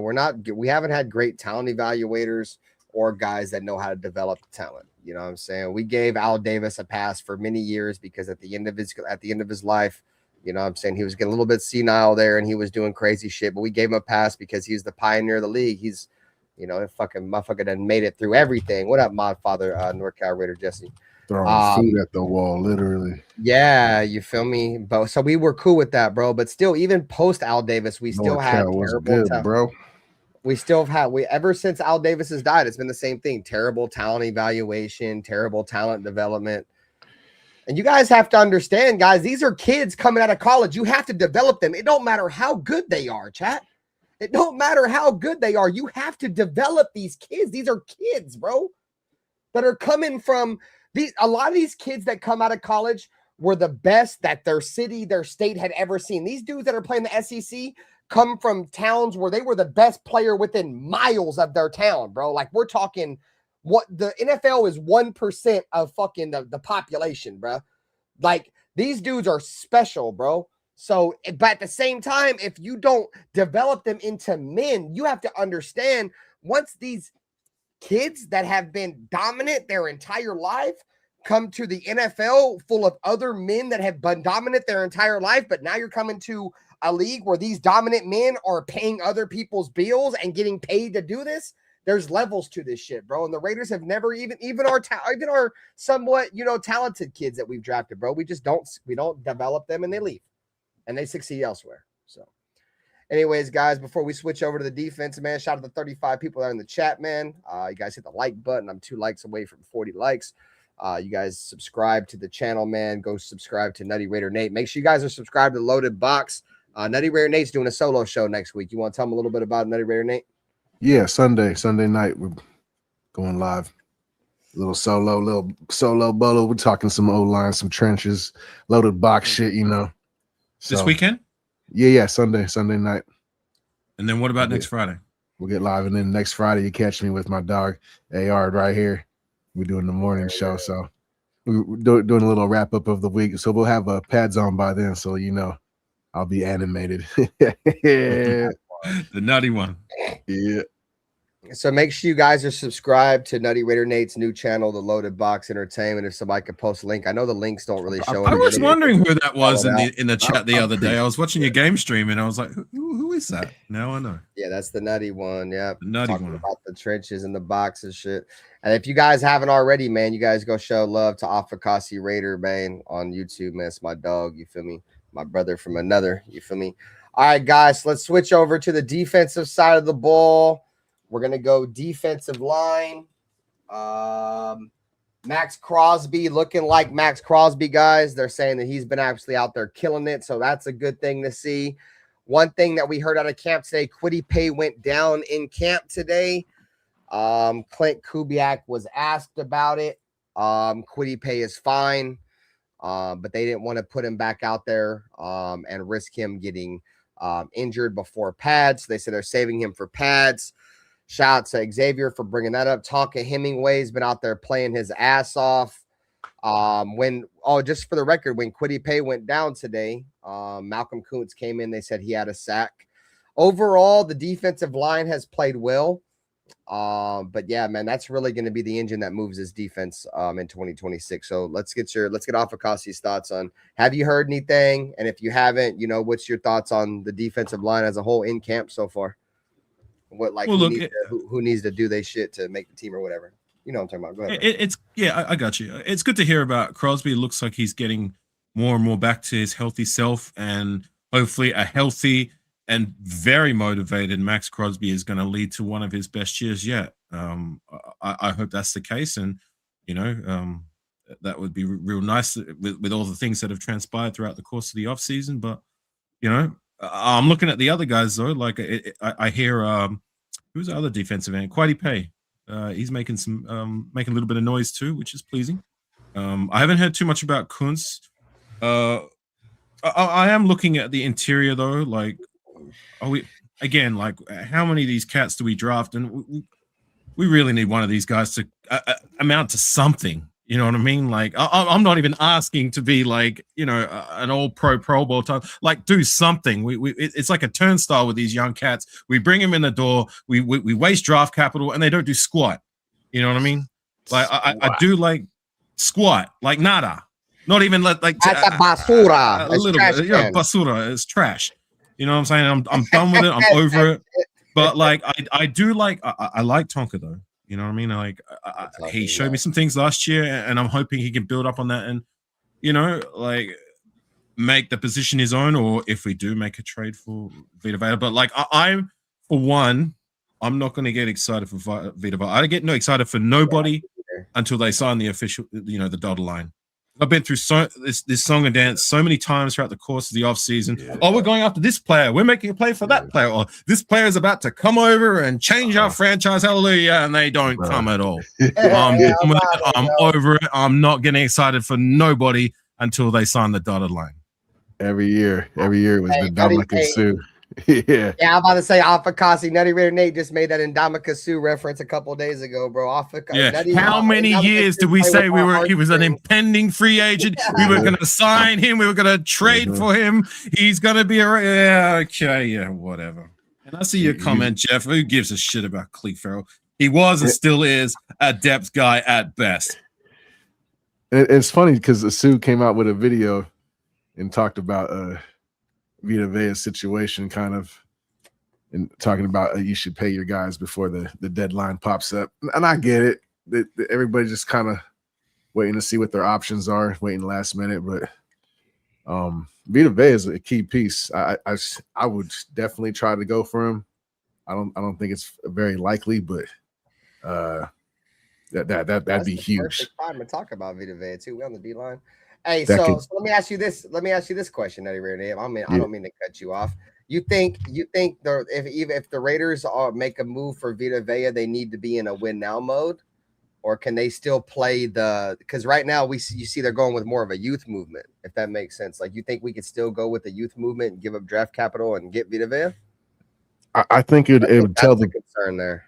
I think it would tell the team that, hey, we're going for it. Like, like, get on board. Like, we got Vita Vea now, so whether we finish the season, some real help, whether we finish the season with 7-8 wins, or we push for the playoffs, it's.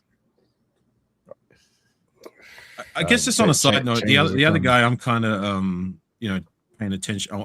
I'll be paying attention to in the preseason is Kieran Crawford. He's a guy I want to see. He's been playing well in camp. He's been playing well off the cost. He seems like a guy who wears his heart on his sleeve.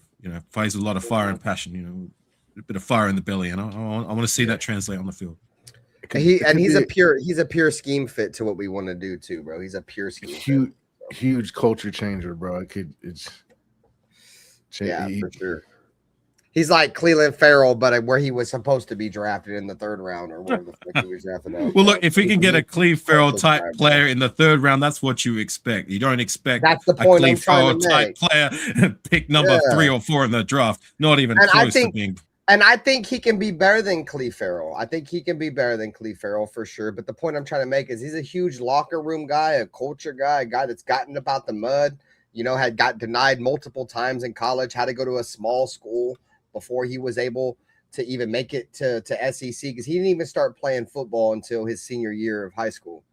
So, and then he went out there and he went to a small school and dominated, and the SEC was interested in him, and he went over there and played well. Like, a lot of people were looking at his teammate. I forget his teammate that was on that team, bro, but he had a teammate, Falk, I think. That dude was a monster, bro.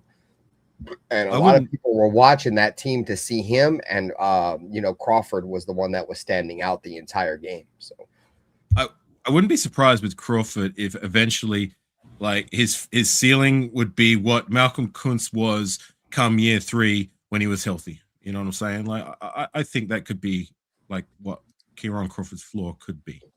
And I'm hoping The one thing that's cool about Keyron Crawford too is he played like the third most snaps as an outside linebacker in college football last year. So that means he's a pure 3-4 is what they played. So as a 3-4 outside linebacker, it's not your typical defensive end. The best evaluation I could make is, you know, you got Max Crosby and you got fucking Keyron Crawford, to where Keyron Crawford he's comfortable backing up into coverage and in space. He did that shit last year a lot of times. We seen Max Crosby last year, guys. Was the last couple of years, Raider fans were like, why are they putting Max Crosby in coverage? If they don't run Max Crosby at defensive end in a 3-4, you're going to see Max Crosby in coverage, because that's what 3-4 outside linebackers do, and Keyron Crawford's a perfect fit for that, because he ran a lot of outside linebacker where he dropped into coverage. Another guy who's going to fit this scheme really well off of Afakasi is Malcolm Kuntz. Malcolm Kuntz never played 4-3 at Buffalo.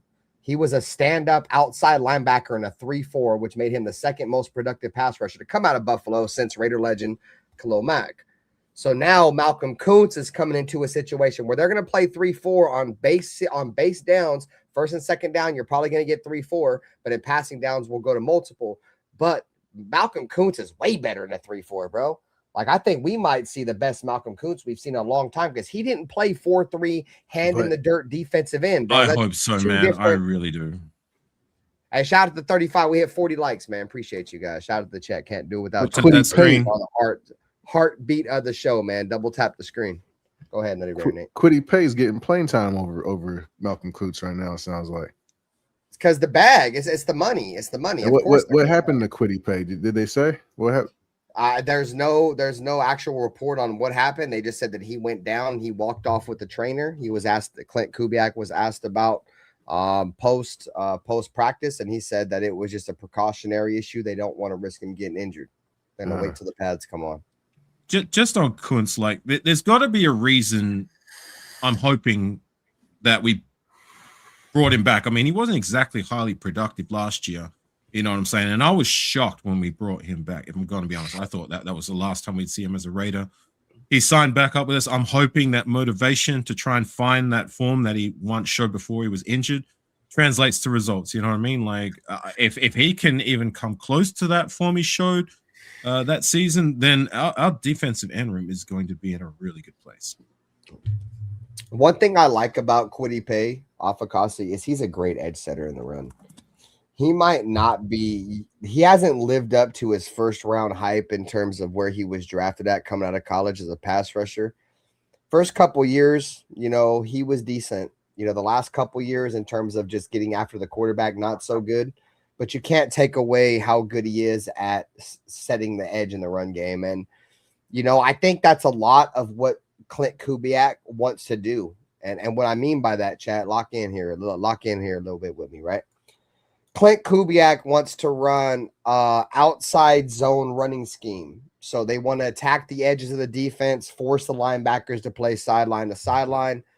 I think on the defensive line, they want to do the same thing. They want to stop the edges. The best way to get around a defense is getting around the edges, bro. The best way to expose a defense is getting around the edges. Why do you guys hear that one of the number one rules by a defensive end or outside pass rusher is to set the edge in the run game? If you can't set the edge in the run game, teams are going to run all over you with this new revolutionized outside zone run scheme, bro. Look at what the 49ers do, bro. They run that shit to perfection. And what else they do, bro? They set the run. They set the edge in the run game extremely well, bro. I hate to keep pushing this back to the Niners, bro, but we're talking about a guy that runs the same Shanahan scheme. Kubiak runs it. They've been running this shit for a long time. You're going to see a lot of that same mindset with the Raiders. We're going to stop the outside runs, and we're running to the outside. That's how the Raiders are going to play, bro. And Quiddy Pay defensively fits that perfect, bro. Kyle Shanahan. Did I say Mike Shanahan? My bad, bro. I don't know. He said Kyle Shanahan. Anyways, the point I'm trying to make is, bro, the Raiders are going to attack the edges in the run game, and we're not letting people get to the outside of our defense. And that's how you win in the National Football League, chat, especially on defense. You flow everything back to the middle of your defense. You force the runs inside. Teams want to get to your weak spot. Defensive ends aren't known for stopping the run. They're known for getting after the quarterback. That's the reason why Max Crosby is so great, because teams try to attack him in the running game, but he's so good against it. You know what I'm saying? Kwity Paye is really good against the run, setting the outside, bro. The Raiders are going to set the edges, and we're going to run to the edges, bro. And that's how we're going to play this year, bro. And like I said, that's one thing I do like about Kwity Paye. He doesn't bring a ton of juice in the pass rushing game. Maybe a change of scenery moves the needle for Kwity Paye because he hasn't lived up to his first-round hype. But in terms of just an overall football player, a dog, he's a dog. He's not great, but just overall dog. He'll do anything you ask him to do. Jack of all trades, master of nothing. That's Kwity Paye, dog, in my opinion. I think he'll be a good piece to what we want to do on the D-line. Football player. We need more of them. Exactly. That part. He's a football player. Eight more of them. Unfortunately, the Raiders gave him a lot of money, but like I said before, bro, it's a salary cap floor. The Raiders had to overpay. That's just the way it is. You can only go into the following season with so much money under the cap. The Raiders were so much money under the cap. That's the reason why we were able to get Linderbaum. If we weren't so much money under the cap and the Raiders had to spend money, we probably wouldn't have got Linderbaum. I'll be right back. You know what I'm saying? No, you're good. I think, giving Kwity Paye all that money was with the expectation that Max Crosby wasn't coming back. That's just my opinion. What up, Cam Dawson, man? One of the legend Buccaneers YouTubers on YouTube, man. My boy Cam Dawson. I've been fucking with Cam Dawson for over 10 years on YouTube, bro. We was talking a little bit about the Vita Vea rumors, Cam Dawson. If you want to rewind a little bit, our overall thought on it is we would love to have Vita Vea for sure. If the price is right. That's pretty much what it comes. But we all want him. So shout out to you. Rewind the stream about 10 minutes. We've been talking the defensive line, so he's been a huge topic of the defensive line so far. All right, chat. Shout out to the 35 people that are still watching. Hit the like button. You have any final thoughts on the defensive line, Nutty Raider Nate, before we move on to the linebackers? Not much. Nah. I'm more interested. I didn't hear nothing about this 3-4 they've been talking about. I didn't hear one thing about. Oh, you're right. About no you're 3-4. right, but it's just. I think this is the era of football we're in, though, Nutty Raider Nate. It's like a lot of teams have base. But since the NFL has gotten to more of a matchup-based league in terms of I'm going to put my best player here, bro, overall base defenses don't matter anymore. That's the reason why you're seeing a lot of teams, their base defense is nickel. You know what I mean? And they're getting, these hybrid linebackers, these hybrid safeties playing slot. It's because this is a passing league. But at the same time, you're going to have some guys in there that can tackle. So, no, I'm with you. I don't feel like the Raiders are going to be in a ton of 3-4, Nutty Raider Nate. It's going to be more of in running downs. Like first down, when the Raiders are facing, an I form or, a single back with multiple tight ends in a position where they feel like the team's going to run, they're going to match that with the 3-4. But when you see as soon as they see one additional wide receiver on the field, it's going to be nothing but hybrid defense. It's going to be a lot of that's the thing. That's where the NFL is at now, bro. There's really no base defense. There's really not. It's if you want to say there's a base defense, I think nickel is probably the base defense now because everybody has to run nickel because it's a passing league. But I think it's slowly starting to get back to a running league. Slowly but surely, bro, teams are starting to run the ball a lot more. Yeah, I think that whole you adjusted to the speed, and I'm gonna hit you with power. yeah. I think the whole Kansas shitty shit where they were dominating the league by throwing the football and getting lucky, dude. I think that shit. Shout out to my boy Raider Tim. I think that finesse shit. Yeah, that finesse football. Yeah, it's bro. over. You already know. That gang. Smash Mouth is back, baby.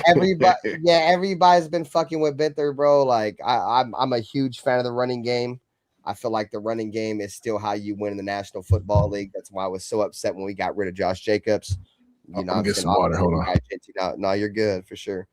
All right, guys. So we are going to move into the next position. All right, we got Afakasi back. You have any final thoughts on the defensive line, Afakasi, before we move to the linebackers? No, I said my piece. So yeah, you can move on. For sure.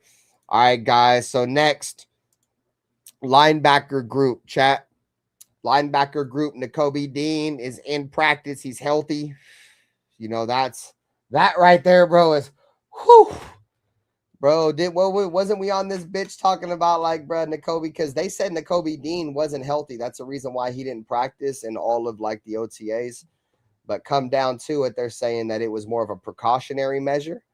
Nakobe Dean's out there practicing, dude.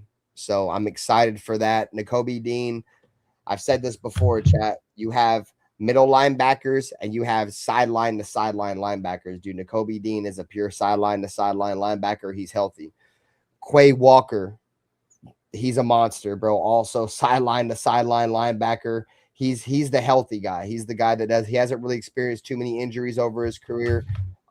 Former green dot for the Green Bay Packers, joins the Raiders as now the backup green dot to Nakobe Dean, as Nakobe Dean's going to get the green dot for the Raiders this year.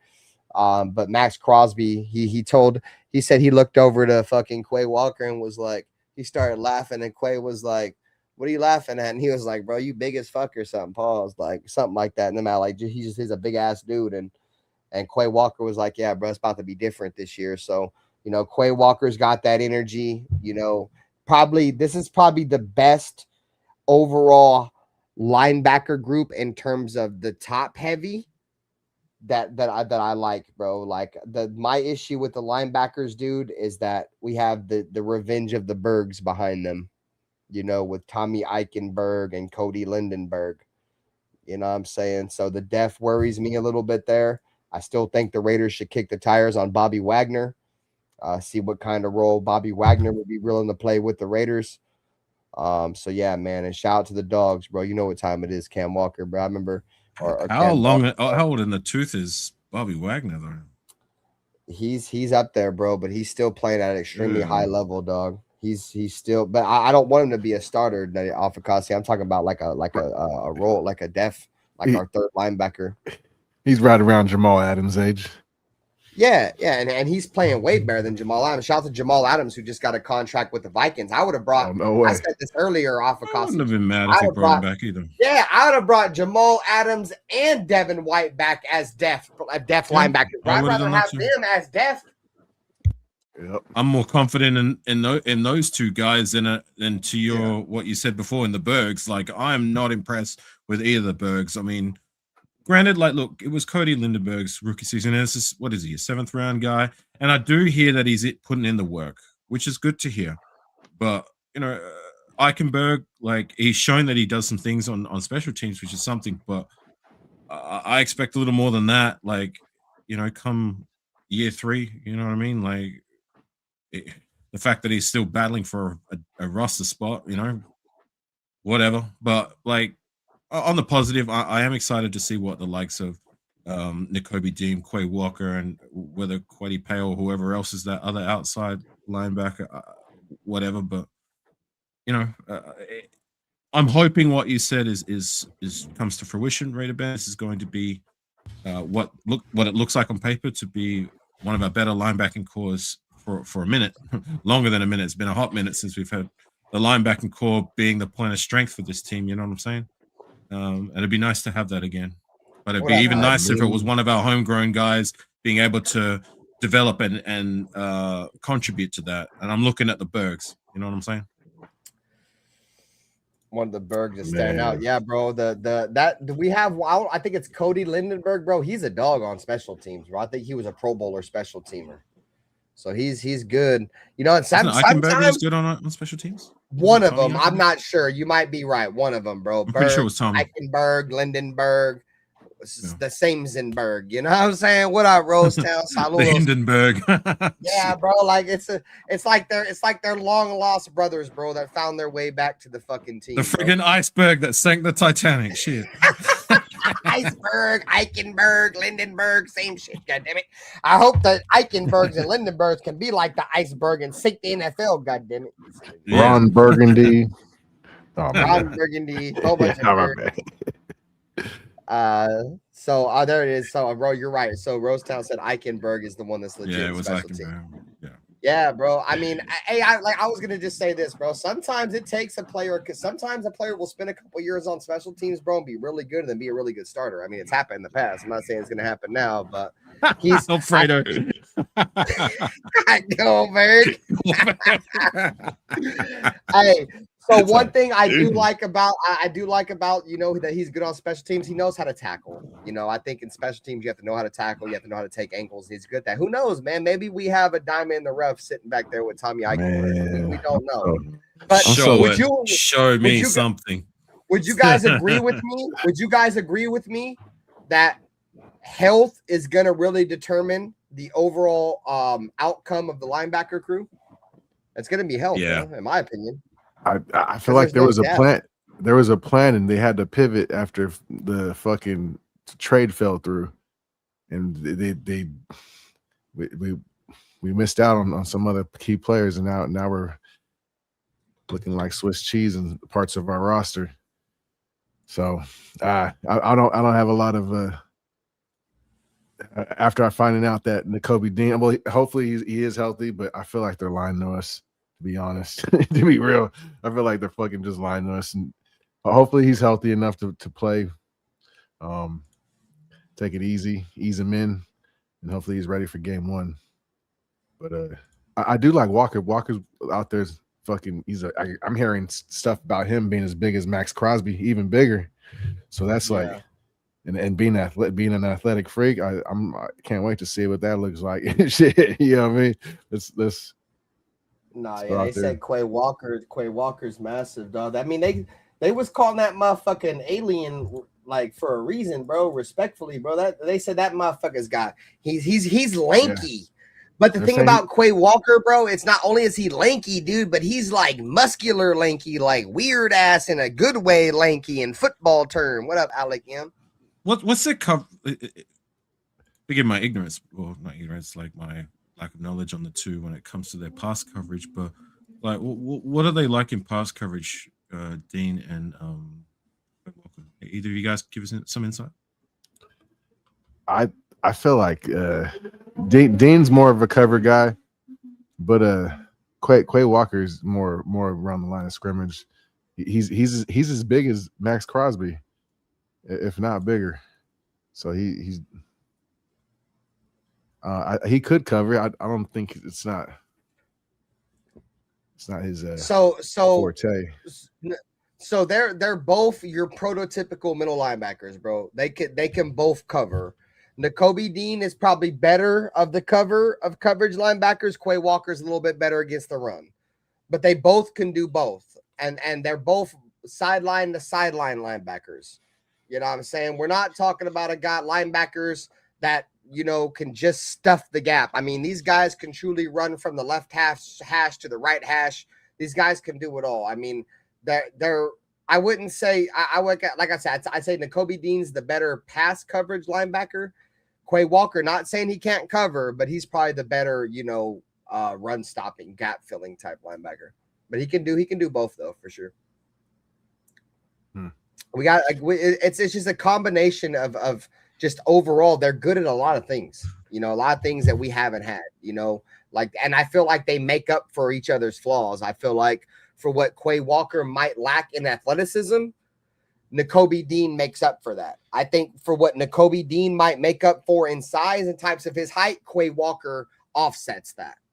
And keep in mind, Afakasi, we're talking about two guys that played in college together at an extremely high level, and they're best friends in college. Like, these guys know each other, you feel me, like your right hand and your left hand. They know exactly what each other wants to do, so on top of that, Eric Stokes was a part of that team. So I think that's a lot of the aspect that went into it, Afakasi. On top of the fact, look at all the Georgia Bulldog players that have been good in the National Football League. And when you get a chance to go snatch up, Quay Walker and Nakobe Dean, and you make those guys available and they were teammates, you make that happen. Because, I mean, who would you rather have, Quay Walker and Nakobe Dean, or Devin White and fucking who was the other dude, the old man fucking that we got from the Steelers, the old guy, Elandon Roberts. I mean, come on, bro. It's an upgrade. No, he was a hitter. He's just slow. Yeah. But that's why I didn't want him, bro. That's why I didn't want him, bro. I didn't want him because he was slow. You can't move. All right, guys.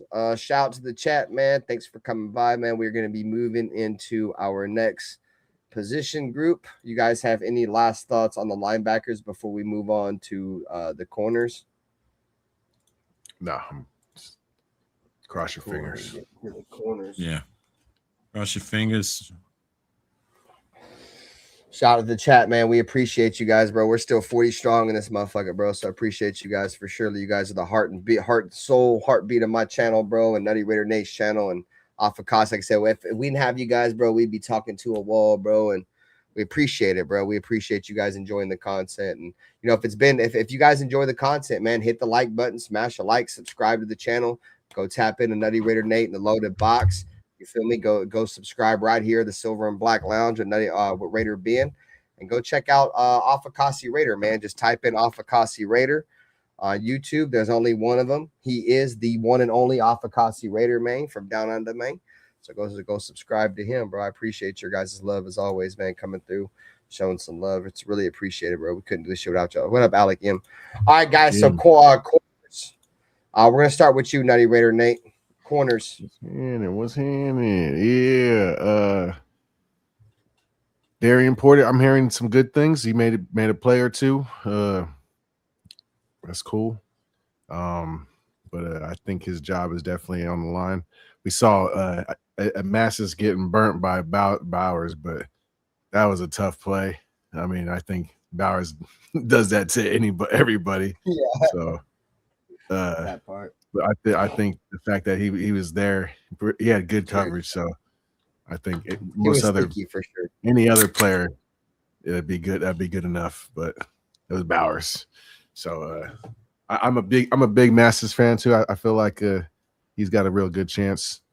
And then what happened to Gerard McCoy? What? No, he's playing. He's primarily just running with the twos. But why? They're easy because they said they want to ease him into things, bro. They want to ease him into it. That makes no sense. If he's ready, throw him out there. I don't. That's the thing, though, Nutty. Right now, I don't think they 100% believe that at this moment he's ready. They're probably gonna wait for the pads to come on, bro.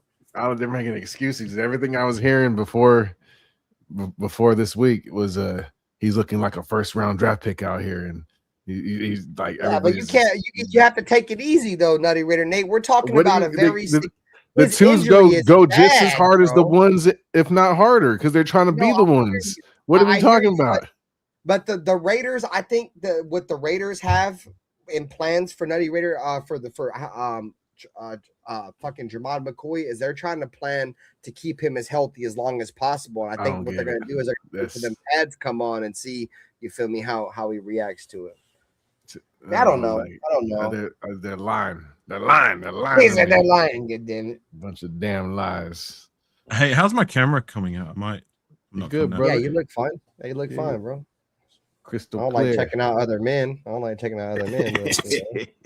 big plus. Guy, anyways, so I'll give you a couple little comments. Some compliments. You can touch it.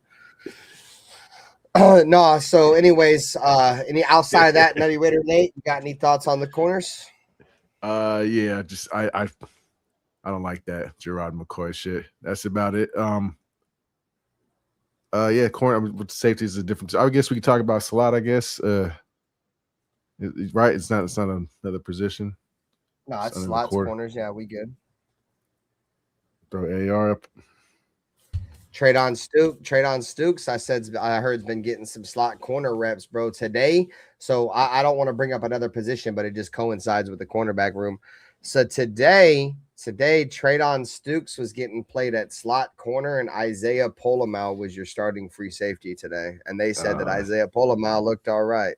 So I mean, that's just a report that came out today. It was just, obviously they're just, throwing shit out there and seeing different personnel groups.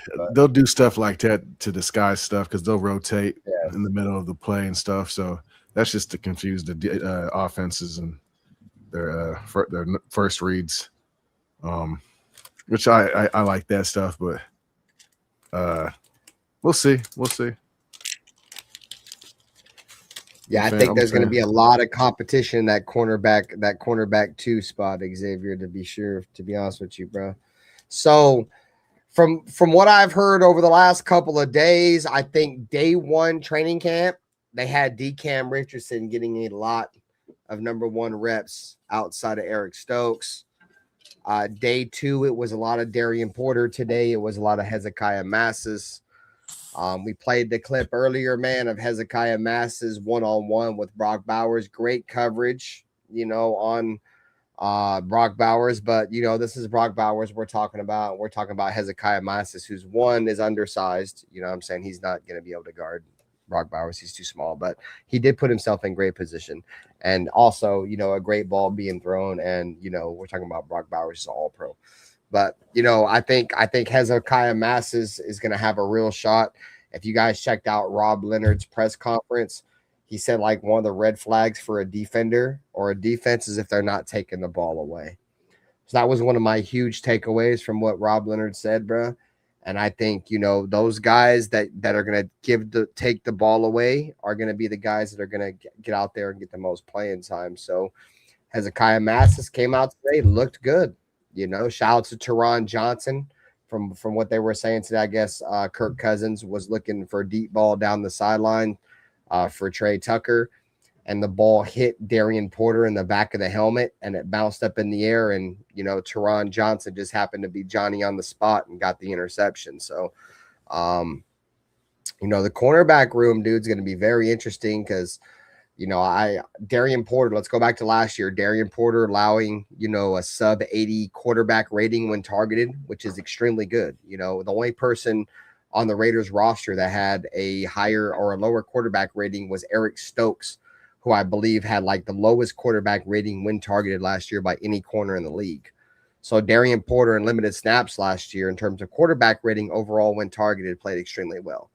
So, but obviously there's a buy-in there with Darian Porter is, he's not really a corner. He's a converted wide receiver that played 7 or 8 games in college at corner. He was good enough to get drafted, but obviously played good for the Raiders last year. But the Raiders are bringing in a lot of guys, bro. So Hezekiah Massis is going to be pushing for it.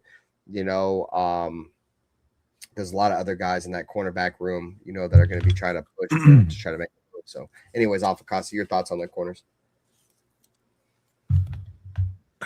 Look, I'm excited to see what they can do. We've got a lot of young guys there. I like Eric Stokes to a point. He's good at what he does without necessarily being a baller of, say, like the likes of the Osmo or these other cornerbacks that we've had that are legends of the game. You know what I'm saying? It would be nice to have that again sooner rather than later. We've been waiting a long time since we've had somebody of that caliber since Nnamdi Asomugha.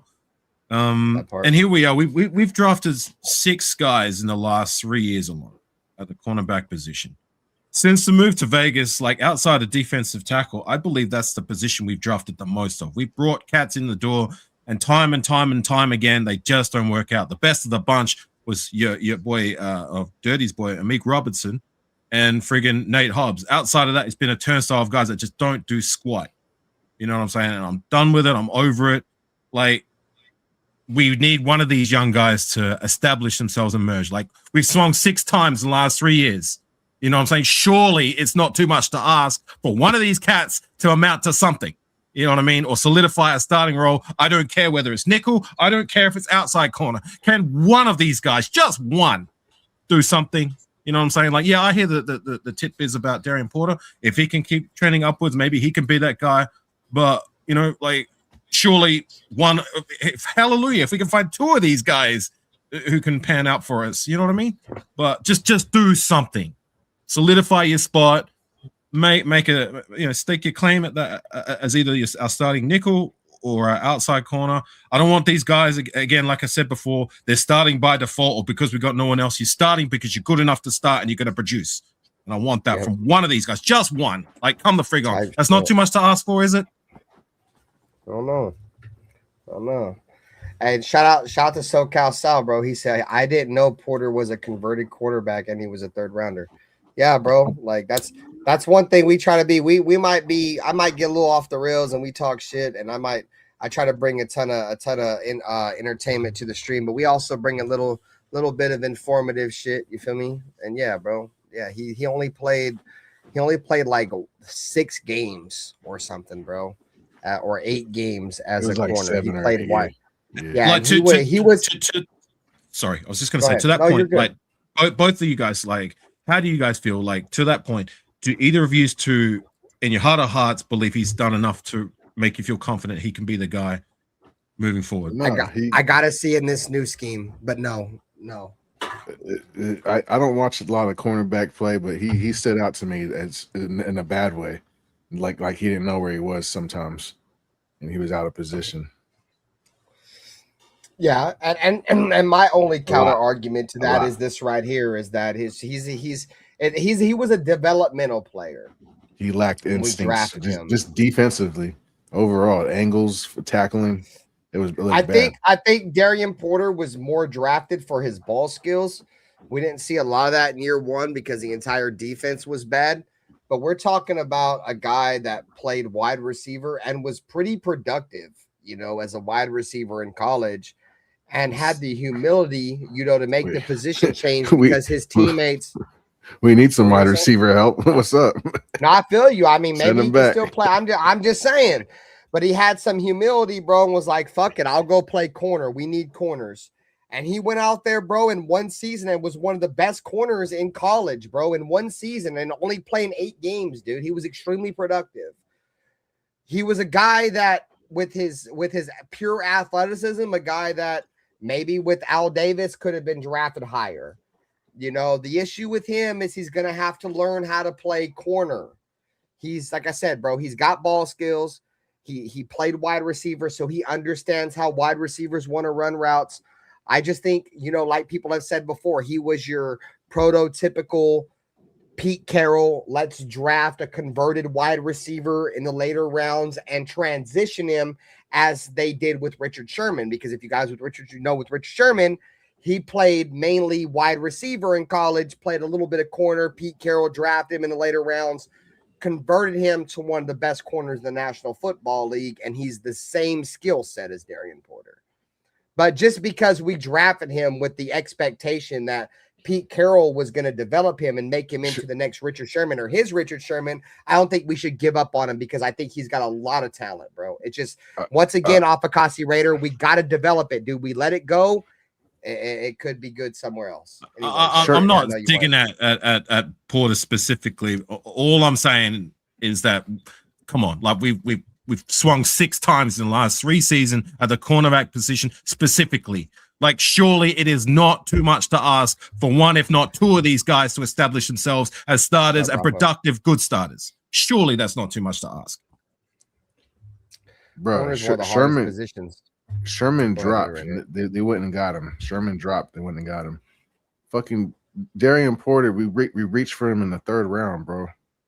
I see a lot of people give the Raiders good grades for that pick. Nutty, I get what you're saying, but I hate it. I fucking hate it. What did you hate more, that pick or Jack Bech? Right there, the back to back, bro. Fucking killed me. on top of Ashton Genty in the 1st round. Like, I thought Darian Porter, in my opinion, Nutty Raider Nate, was probably the 2nd best player we drafted last year beside Ashton Genty. Anyways, go ahead. Maybe Tonka might have something to say about that. Yeah, no, for sure. For sure. I forgot to add Tonka that shit. Yeah, for sure. So I feel like those were the 3 best players that we got. I like Pegues. I just think I like Pegues too, but we're expecting him to play the nose tackle, and he's not. Yeah, he's light in the ass, Nutty Raider Nate. You know what his skill set reminds me of a current Raider right now, Nutty Raider Nate? He reminds me a lot of Jonah Lulu. He's a lot like Jonah Lulu, bro. Jonah Lulu's more light in the ass, but Lulu, yeah, shout out to him. But he's solid, But that's if you look at their frame, they look a lot better. They look very similar, bro. And unfortunately, the Raiders don't need another Jonah Lulu. They need a big body motherfucker. They need a Taka Hemingway. They need a Vita Vea. Vita Vea. We're talking TTs. We kind of forgot to mention, we still have Butler and Thomas Booker, who they're high on as well, like in the depth, see what they're like in this new scheme. But those are 2 guys I like. But Booker's a cool piece. Alfredo, appreciate. He's a good piece. I just he's little too. He's definitely it gets exposed in the run a lot. Who are we talking about? Booker. Booker, yeah. I like Booker though. I like Booker a little bit. He's scrappy. He's a good rotational locker room guy as well. He seems to be the locker room, one of the locker room leaders. But who's last longer? We need a Vita Vea. We need a fucking mammoth. So would you guys agree who won the Jacorian Bennett trade? Who won? The Raiders or the Eagles? Still too early. No, still too early. But Jacorian Bennett ain't even played, bro. He's been injured the entire time. Yeah, No, he's not. Is he out the league? He's not out the league. No, he's not. He's still on the roster. He went down to injury before he could do anything significant last year. So like for the short term, maybe, but like for me, like I stressed before about like how many draft picks that we've been taking at the cornerback position, and at least with Jacorian Bennett, he was showing me something, and that he proved to be the best coverage cornerback that we'd had, like outside of maybe Nate Hobbs and Amik Robertson since we'd moved to Vegas. And then we traded him off when we got Thomas Booker, who was healthy and was playing and was productive early on in the season, but then like later on in the season, he didn't really do too much. So it's a case of like a guy who didn't really do too much or a guy who wasn't on the field at all. Like it's not really.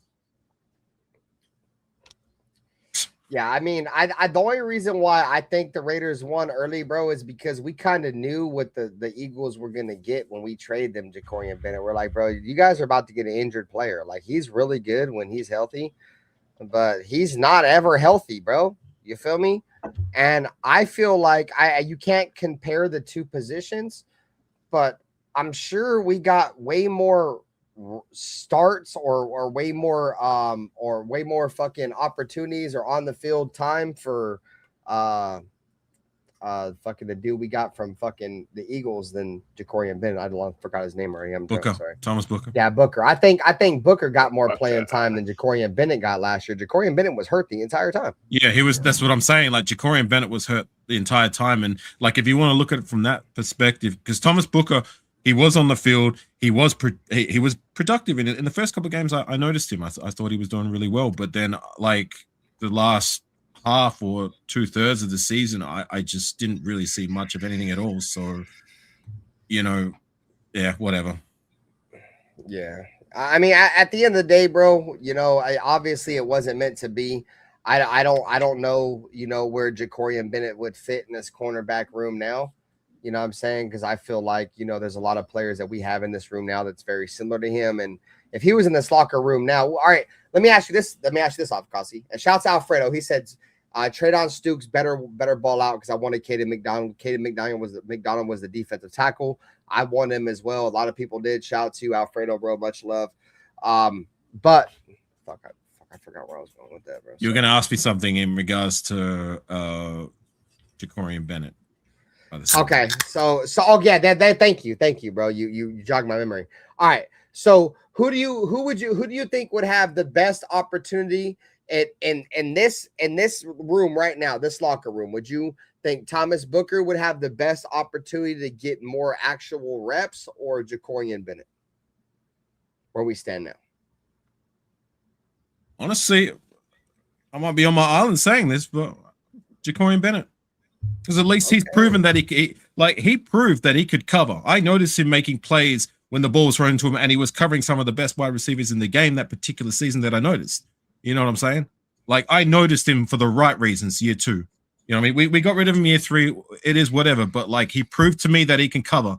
You know what I'm saying? And I haven't seen anything yet from these young cornerbacks that we've had. Granted, we've just drafted, like, 3 or 4 of them this year. You know what I mean? But at least there was something there with Thomas Booker. Like, I like him as a locker room guy. And like I said, I noticed him doing well at the position in the first few games. But outside of that, he didn't really do too much. So I would rather, and the fact that we've changed to a 3-4 and we really need more of a nose tackle. And to your point, Nate, like, how is Booker going to fit in this particular scheme? Nuts, Fluffy. You know what I'm saying? So nuts. Look, but you asked me the question. I'm giving you an answer. Like, Bennett for me, but at the end of the day, I'm not going to cry anymore about spilt milk. He's not here. We've got Booker. You know what I'm saying? So let's roll. No. So this is my mindset on it, Afakasi. So if I just look at each room, right? If Jacorian Bennett was in this cornerback room right now, this is how I look at it. Good. If I'm just thinking right now, like how the roster sits, right? Based on where guys are drafted or talent level, in my opinion, or whatever, I think you would have Eric Stokes. You would have either Darian Porter or Jermod McCoy if Jermod McCoy ends up being pretty good. You feel me? Like how we think he's going to be. And then you'd have Darian Porter in that next position, right? And then you would have Hezekiah Masses. And then you would have Teron Johnson. So I feel like he would be fucking buried, Afakasi. That's how I look at it. In this locker room, he would be buried. But then when I look at the defensive tackle room, you know, we got Adam Butler, who's the bona fide starter. You know, he's been the most productive, right? There's going to be some battle there with Jonah Lawulu, you know what I'm saying, and Tonka. And then there's going to be that spot right there where Thomas Booker is going to have a real opportunity to do something. And that's the point I'm trying to make. Like Tonka, like Thomas Booker's not buried. I think Jacorian Bennett in the same locker room, dude, he's buried. You guys time Fluffy Campos out, dude. I unbanned him. Just time him out. Don't ban him. Just time him out, bro. Let him sit for 5 minutes, chat. That's why the moment this dude's the biggest fan. The moment I unban him, bro, he just be in my chat, just spamming. Anyways, guys, what's your thought, Afakasi? Do you think that's you agree with that, or you think Jacorian Bennett would be higher in this cornerback room with all the additions we made and things like that? My bottom line is that Jacorian Bennett at least showed me something, and none of these other cornerbacks have not. No, I feel you. Yeah, this. But anyways, this like I said, like room, you know, I'm not going to cry any more spilt milk about it. You know, Booker's here and Bennett's not. So let's just rock with what we got.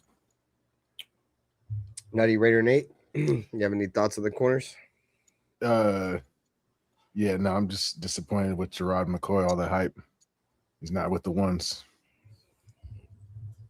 That's all. You think that's a health issue, though?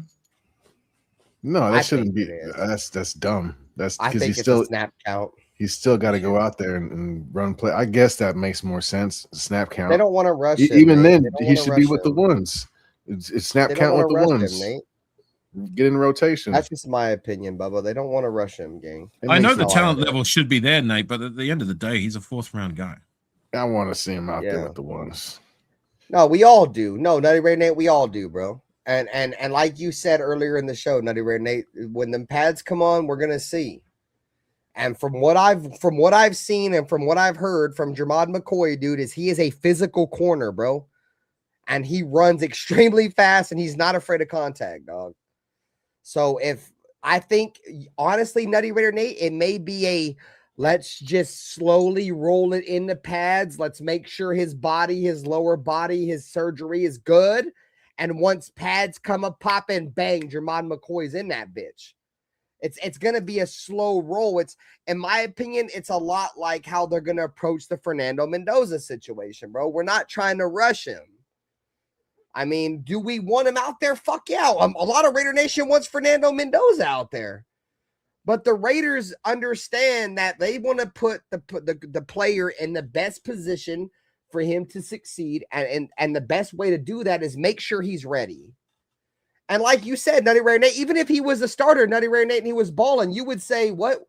If they don't have pads on. You know what I mean? So let's see when the pads come on. You feel me? When that's the pads why come on, he's out there. More of a reason he should be with the ones. They don't have pads on right now. Yeah. But I guess to that point, though, Nate, I guess you're kind of with me on what I said about, like, you know, we've drafted 6 or 7 in the last 3 years. Like, surely it's not too much to ask whether it's McCoy or any of these other cats to establish themselves at the outside corner or the nickel. You know what I'm saying? Like, surely that's not too much to ask. Yeah. I mean, we have a very good coaching staff this year. You know, I expect to see some development across the roster. And once again, guys, you know, there's talent here. I mean, let's go back and look at that team. What was it? The 2024 team. Look how many of those players that were on that 2024 team that were in the AFC Championship game and in the Super Bowl in the 2025 season, bro. Mm-hmm. You know what I'm saying? Levon Chason, that right tackle, Thayer Mumford, Robert Spillane. A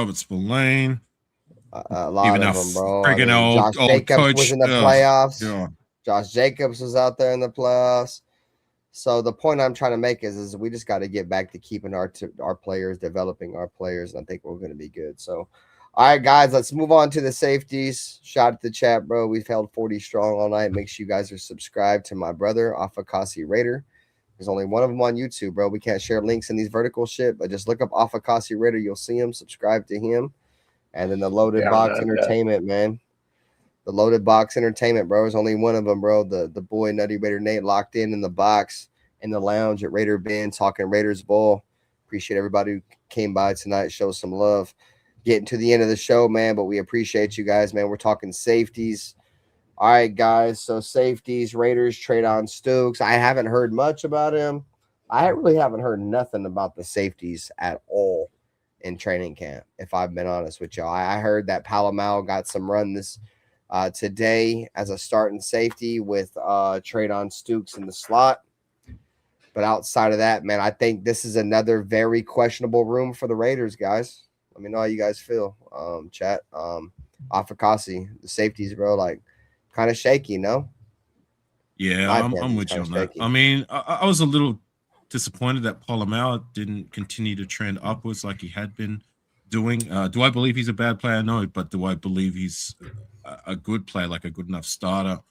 As that coverage guy, it really seemed to be lacking last season. I don't know, like, again, like we drafted some guys who we're hoping to put into that position if it ain't the guys that we've got in the door as it stands.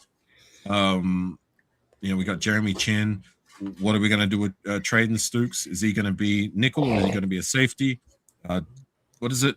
Is it Dalton Johnson, the other guy we drafted from the same college? Johnson, his teammate. Is he going to float in and out of nickel or try and stake a claim as that coverage safety? I don't know. Like, I'm not sold we've got our coverage safety until proven otherwise. Again, like I said about the cornerback position, you could, kind of segue that as a safety. Like, can one of these two guys that we drafted, if it's not Chen, and if it ain't Palomar, and if it ain't McCollum or whoever else we've got in that a safety core, then can one of these young guys stake a claim to be that coverage safety that we really could use right now? Time will tell, but to be seen. I love the name you brought up, Tristan McCullum, bro.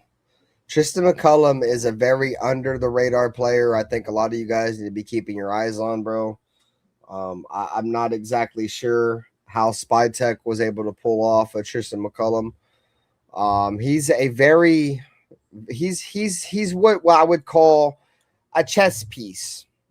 What up, D Menace? Shout to my brother D Menace. What's up, D Menace? He's a safety that can play everywhere. His frame is a lot like Isaiah Palomar, but very talented player, dog. It's going to be very interesting to see how we put Tristan McCullum out there. He won a Super Bowl. He played significant snaps for the Philadelphia Eagles over there in Philadelphia. The Raiders were able to pry him. I like Tristan McCullum a lot. I like Jeremy Chin. I was a huge fan of Jeremy Chin when he came out of college. I remember he got drafted by the Carolina Panthers, I believe, in the second round. I wanted Jeremy Chin. There's the issue with Jeremy Chin, though, is you got to put him in the right scheme. He's not your, how can I say this, bro? He's not a free safety, or he's not your coverage safety, dude. If you put him in that position, you're not putting Jeremy Chin in the best position to win. He's a downhill, hit the ball carrier type safety. He's, in my opinion, he's like a linebacker. He's like a hybrid linebacker. So I remember last year when the coaching staff was talking about, we're going to put Jeremy Chin in the slot, and we're seeing him in the slot. I knew it was a recipe for disaster. Hey, shout out to everybody in the chat, bro. We hit 50 likes, bro. That's half of 100, bro. Appreciate y'all.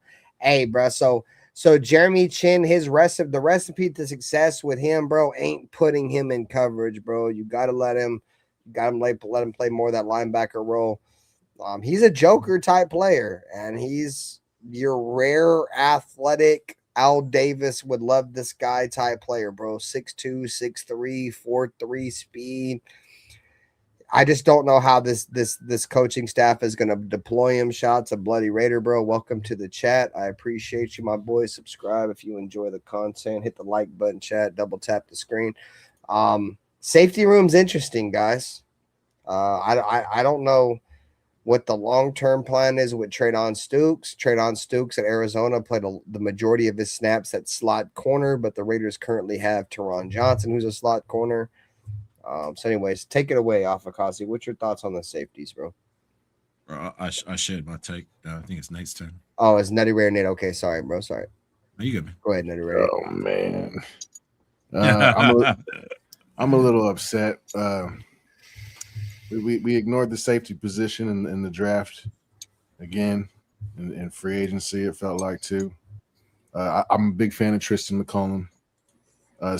Stooks does play both, but to me, it looked like most of his highlights were were in the slot.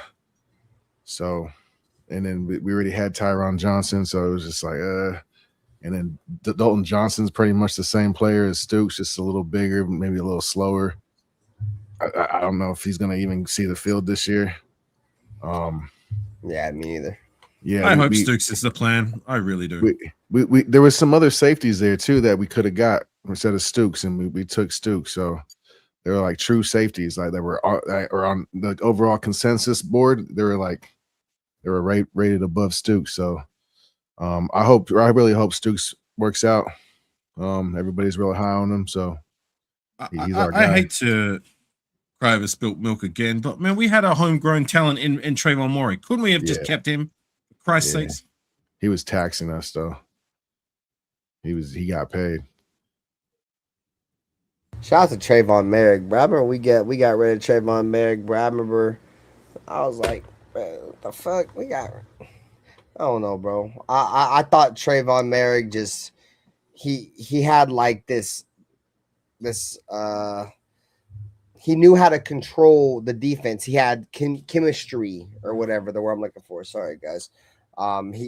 Everybody kind of fucked with what Trayvon Merrick was doing. He was a scheme fit, and we just was like, fuck it.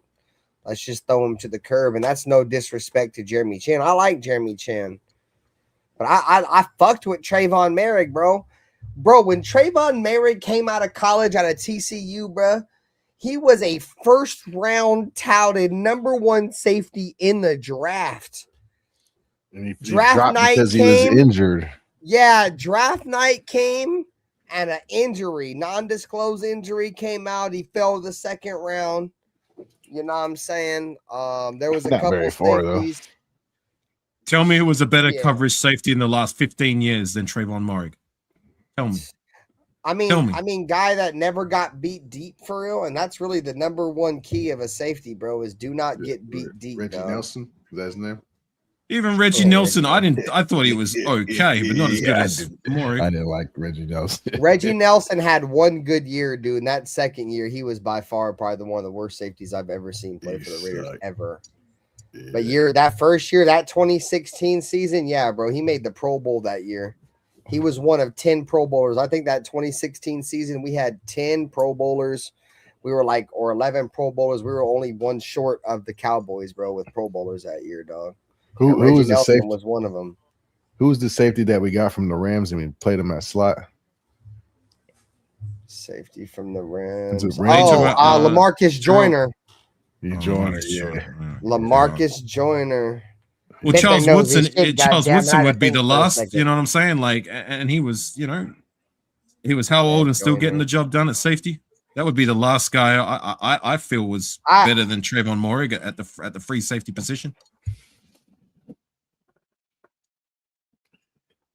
Who? What do you mean who? Charles Woodson. I know that guy. Yeah, you might want to know him. Hey, bro, LaMarcus Joyner could have been really good too, dude. We just played him out of position the entire time, bro. I don't know what the fuck we were doing, bro. Another one. Joyner. We were trying to put the square peg in a circle, in a round circle, whatever. A round hole. A round hole, you son of a bitch. Bro, I mean, it's just what we do, bro. All right, guys. So we pretty much went over the entire roster. I ain't really gonna put no banner up for the punter. We all think AJ Cole for surely about to run away with this punter spot.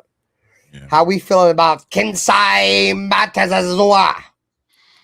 Kensai. I'm gonna go grab a couple more beers. Y'all take it away. Kensai.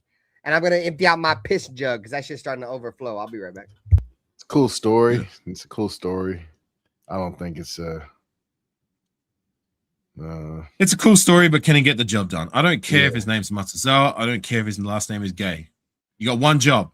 Kick the ball between the posts. Do that at a higher percentage. I'm cool. I don't care who it is. It's so upsetting. That's it for me. So upsetting. Yeah, bro. I'm fucking mad that we didn't keep Carlson and we got somebody who's actually worse than him last year, and like older, and yeah, just terrible. Like I said, you got one job: kick the ball between the posts. That's it. Yeah. What about returner? Who you got much? Who do you think? Seems like Lobby's got the they brought in first some team reps so far. They brought in some special returners. Tariq Young, was it? Is that his name? Yeah, Young was one of them. Yep, Tariq. And then I think Hemby could be out there trying to get a spot on special teams. It's been a long minute again since we've had like a bona fide returner who we could be excited about that can consistently give us some production at the spot, right? Yeah, a long time, and I'm quite over it, right? Just special teams in general hasn't had the same. Well, kicker and punter has been for the most part. Like that's a position, and shout out to the long snapper. I mean, again, you got one job, so as long as you're not noticing them for the wrong reasons, like what's that fella, the guy who was rolling the ball, tumble ball stars, the Travis Gaethel back in 2012. You know what I'm saying? I got one job. You do? Oh, God. No, I'm trolling. Yeah. Hey, I fuck with the kicker, dog, because as soon as he come on the field, I'm gonna say yes, I can say you son of a bitch. Bro, that shit got a ring to it. I'm about to be announcing him like he's a samurai, god damn it. Kamikaze style. I appreciate that you actually call out his name, Bentha. Like everybody else, all they say is Tokyo Toe, Tokyo Toe, Tokyo Toe. Because they ain't got no respect. They ain't got no respect, respectfully. Y'all better put some respect on this shit. Why you guys why you guys think I'm with the culture and I talk how I talk, bro? It's for the culture. I respect the culture, goddammit. That's why when I say asada, I'm not gonna come on here and be like, I want some asada, brother. You want to get some asada? No, bro, I'm for the culture, asada. You know what I'm saying? I'm for Kinsai Matazawa. God damn it, you son of a bitch. I'm for the culture and I fuck with my people. You know what I'm saying? Type shit. You better put some respect on them motherfuckers, god damn it. Motherfucker. Hey, but I fuck with Kinsai, bro. Shout out to the Tokyo Toe. And Matt Gay is low-key garbage. I ain't gonna lie, bro. He's trash, bro. He was worse than Carlson. He's trash, dog. He missed more fucking field goals than Daniel Carlson, bro. He's terrible. Can I ask you guys something? That's Spy Tech. My bad. Spy Tech. Mark S. Better fucking step it up, Spy Tech. What was you gonna say? Sorry, bro. I was just gonna ask, and I was guilty of just doing that myself because I forgot him as well. Does either of you two know the two guys who are competing at the long snapper position? Because Bob and Moyer ain't here anymore. No. Yeah, we brought in two guys actually. Yeah. Yeah. I had to Google the names myself. I forgot. Bob and Meyer got cut as he should have been. He was giving away fucking. Alex Ward is the guy we brought him as that developmental guy, and he's still on our roster this year. He's the guy who got married and did the long snap on his wedding day. I think to his wife who was holding the ball for the kicker. Yeah, that was a cool video. But Alex Ward and a guy I think we brought in undrafted free agency. I think he was the best or one of the best long snappers at the collegiate level. I think his name's it's like Trzynski or something like that. So that's going to be a little bit of an interesting battle. Who's going to take that role? Because that's definitely uncertain as it stands. Tyler Duzansky. That's it. Okay. Alex Ward and Tyler Duzansky are the ones going to be battling it out. Well, where's John Kondo when you need him? Yeah, right. I fuck with Kondo. First things comes first. The snap's got to get there. I need me some John Kondo. So whoever's the better snapper for sure. But I think now they're required to tackle. So with the new setup and how they're going to be more required to run down. Hey, bro. Hey, I can say Hey, Kinsai had damn near broke the fucking NFL or the college football accuracy record, bro. Let's keep that in mind. That motherfucker only missed like 2 field goals ever in college. He was getting ready to break. Was it Adam Vinatieri's record, chat? Y'all can correct me if I'm wrong. Bro, it's not only is he's a feel-good story, because I heard you earlier, Nutty Raider Nate, and he definitely is a feel-good story. Shout out to Raider Rich. I'll get into your super chat in here in just a second, Bubba. Appreciate you. Love you, brother. Hey, Kinsai. That motherfucker, bro, he came to America looking for the dream. He was trying to chase the American dream. I respect the fuck out of that. And guess what? He went, America, fuck yeah. And he went to Oakland Raider game, he said, bro. And yeah, we lost Raiders. Raiders. Hey, I think we lost that Jake. But hey, check out Charm's comment. I didn't know that about Charm. That's what's up. Oh, yeah, I was going to check out that here in a second. Shout out, Charm. I'll get to you in a second, bro. Hey, but he came to a Raider game in Oakland. He came to the town. Shout out to town business. Most motherfuckers terrified to come to the town, to Oakland. That motherfucker came from Japan, goddammit, to the town type shit. Anyways, that motherfucker was like, yeah, I want to be an NFL. I want to play in the NFL. You know what I'm saying? And then went to college and was like, yeah, I'm him. They call me the Tokyo Toe. My name Kinsai Matazazoa. Shout out to my mans. You feel me? Went to Hawaii and was like one of the most productive fucking kids come out of. Bro, who got music playing? Who got music? Who got the music? Afakasi got the music. He got some music. All right, anyways, he went to Hawaii and was out there balling. He was out there balling in Hawaii, chat. And then he said on his record-breaking field goal, bro, he said he thought too much, bro, and missed the field goal because he was thinking too much, chat. He almost broke like one of the longest standing accuracy field goals in college football, dog, in Hawaii, bro. You feel me? And the Raiders got his ass. You feel me? And Matt Gay is average at best. He's low-key kind of below average type shit. Bro, he's a journeyman at this point. Like I said, whoever it is, story, guys, he's really good. At the end of the day, guys, he not only is he a feel-good story, but he was extremely productive in college. Well, we're gonna find out. We're gonna find out. Type shit.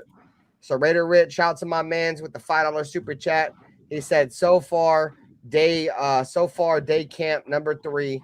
What has stood out to you? For me, I'm liking the wide receiver Benson and defensive tackle Tonka. No, I'm with you. I like what we've heard so far about Malik Benson. He's getting a lot of reps out there. Not only is he standing out under Kirk Cousins, chat, but Malik Benson has been Fernando Mendoza's number 1 target so far, all throughout OTAs and number 1 stunner. What? And you know, has looked extremely productive. Malik Benson, you know, extremely hard worker. You know, if you go back and you listen to the Locked On Raiders podcast, man, shout out to Q and what they do over there, man. You feel me? He had his coach on there, bro, and said he's one of the hardest working wide receivers they ever seen, bro. And like I said before, bro, if the hardest practice, the guys who go hardest in the practice, the guys who train the hardest are the guys that are going to produce, and he's never had an issue with that. But yeah, shout out to Malik. Tonka's been doing his thing, but I'm excited. I'm excited for the tight ends, Raider Rich, because the wide receivers have been struggling the last couple of days. Michael Mayer and Brock Bowers have been out there cooking some shit. So I'm excited. Regardless, like Nutty Raider Nate said, bro, and I think a lot of us will agree with that, is that, you know, we won't really know exactly what's going on until them pads come on Tuesday. So the pads come on Tuesday. I'm off on Tuesday. So I'll be live at some point after practice. I'll probably do a live presser post-practice. So make sure you guys come through for the live press conference post-practice. I'll be there for that. And then as soon as my boy Nutty Raider Nate gets off work later that night, we'll do a duo stream, me and Nutty Raider Nate. So appreciate you, Raider Rich. Anyways, we pretty much covered everything, guys. You guys got anything else y'all want to talk about? No, I'm good, man. Yeah, thanks for having me on the show. Sorry about the background noise. That's my mother listening to her church music. So no, you're Amen. fine. You're fine, my brother. And you know, shout out to Dirty Raider. Shout out to All Eyes. You know, I know you guys are going through a lot of things, and all of your people here, man, your family here for you, man. So if you're watching this shit, you see this shit, bro, we're here for you, man. You feel me? I'll be live. I'll probably try to do a live tomorrow. We'll see what comes out. The Raiders are off tomorrow, chat. So there will not be no training camp tomorrow. They're taking the day off. So I think they report back to camp on Sunday. But once again, there won't be nothing in terms of pads until Tuesday, and I will be live again on. Probably gonna go live every day, but I'll for sure be live on Tuesday. Nutty Raider Nate, you're going live on Sunday, right? Yeah, Sunday night. Y'all stay tuned. Same time, around 8:30, something like that. Yeah. Link up. So yeah, make sure you guys are going over to the Loaded Box Entertainment, man. If one of my mods can post the channel in the chat, I will also post on the vertical. Yeah, I just want to. Yeah, that's why I said post the name of his channel in the chat. I am gonna share Nutty Raider Nate's link to his channel on my community post right after this live stream. So make sure you go to my community post, as well as Afakasi Raider. If you guys don't know who he is, man, shout out to my brother, man, one of my day ones. And his link will be in my community post right after this as well, man. But Afakasi Raider, you got anything coming up or anything like that? Solidified at 6 a.m. Friday morning, your time, Nate. That's Pacific, correct? That's when we're linking up? Yes, sir. So for your early birds, 6 a.m., it's going to be me and Nate getting active again. Friday morning. I'll be doing some more stuff like here and there. I just don't have anything that's consistent in terms of a timetable, which is my apologies, but, it is what it is. Like, life gets in the way, and I try and do the best I can. So, but that's going to be me and Nate. We're going to be doing our morning thing. So the early birds are, up and about. 6 a.m. Pacific. What would that be? 7 a.m. Central? 8 a.m. Central, 9 a.m. Eastern. Yeah, that's the one. Yeah. Wake up, nation. Let's go. Make sure you guys go show some love to my brethren, man. Like I said, bro, these guys are my brothers, bro. Like I said, I wouldn't want to share a panel with very many other people, bro, except these two brothers right here. Like I said, much love to my brother Dirty. You feel me? I know he'll be back on this bitch soon, bro. You feel me? Tough times make tough people. You feel me? And I know my brother gonna persevere, as we always will, man. So much love as always. Like Dirty would say, man, there's a million other things you could be doing on YouTube right now. The fact that you blessed us any fucking time on your screen tonight is truly appreciated, man. So RaiderBen, Nutty Raider Nate, Afakasi Raider, my brother Dirty, the Silver and Black Lounge, Loaded Box Entertainment. That's been a great one as always, man. Raider. Peace out, guys. I'm all right enough.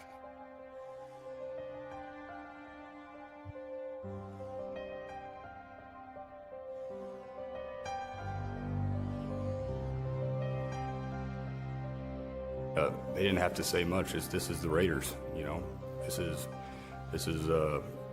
one of the most historic, franchises in the NFL with a great history that I want to be a part of. I want to be a part of furthering that history. When you say commitment to excellence, okay, and you look at the walls around here, you look at the players on this wall, and there's a history. There's a history of Hall of Fame players here. There's a history of Super Bowls, and that's that. And with all this situation and all this shit I went through, the biggest thing that I took from it is I don't give a what everybody has to say. Truly, I really don't give a. Play clock down to 1. Williams batted up in the air, and it is picked. Crosby. He has been a beast. We do believe that this is a game psychologically of intimidation and of fear. I don't mean cowardly fear, but fear. But the Chargers and all those teams. To be honest, I don't like any of them. I hate all teams. The other team's quarterback must go down, and he must go down hard. But the Chargers. What I call the vertical game. We were going to stretch the field vertically. When we came out of the huddle, we weren't looking for first downs. We didn't want to move the chains. We wanted touchdowns. We wanted the big play, the quick strike. It's number one to say you want to do that. It's number two to say that you have the players to do it, but it's number three to do it. Hard. Try not to make mistakes, but don't worry about mistakes because there's only one thing that counts. Just win. Your commitment to excellence and your will to win will endure forever. You were magnificent.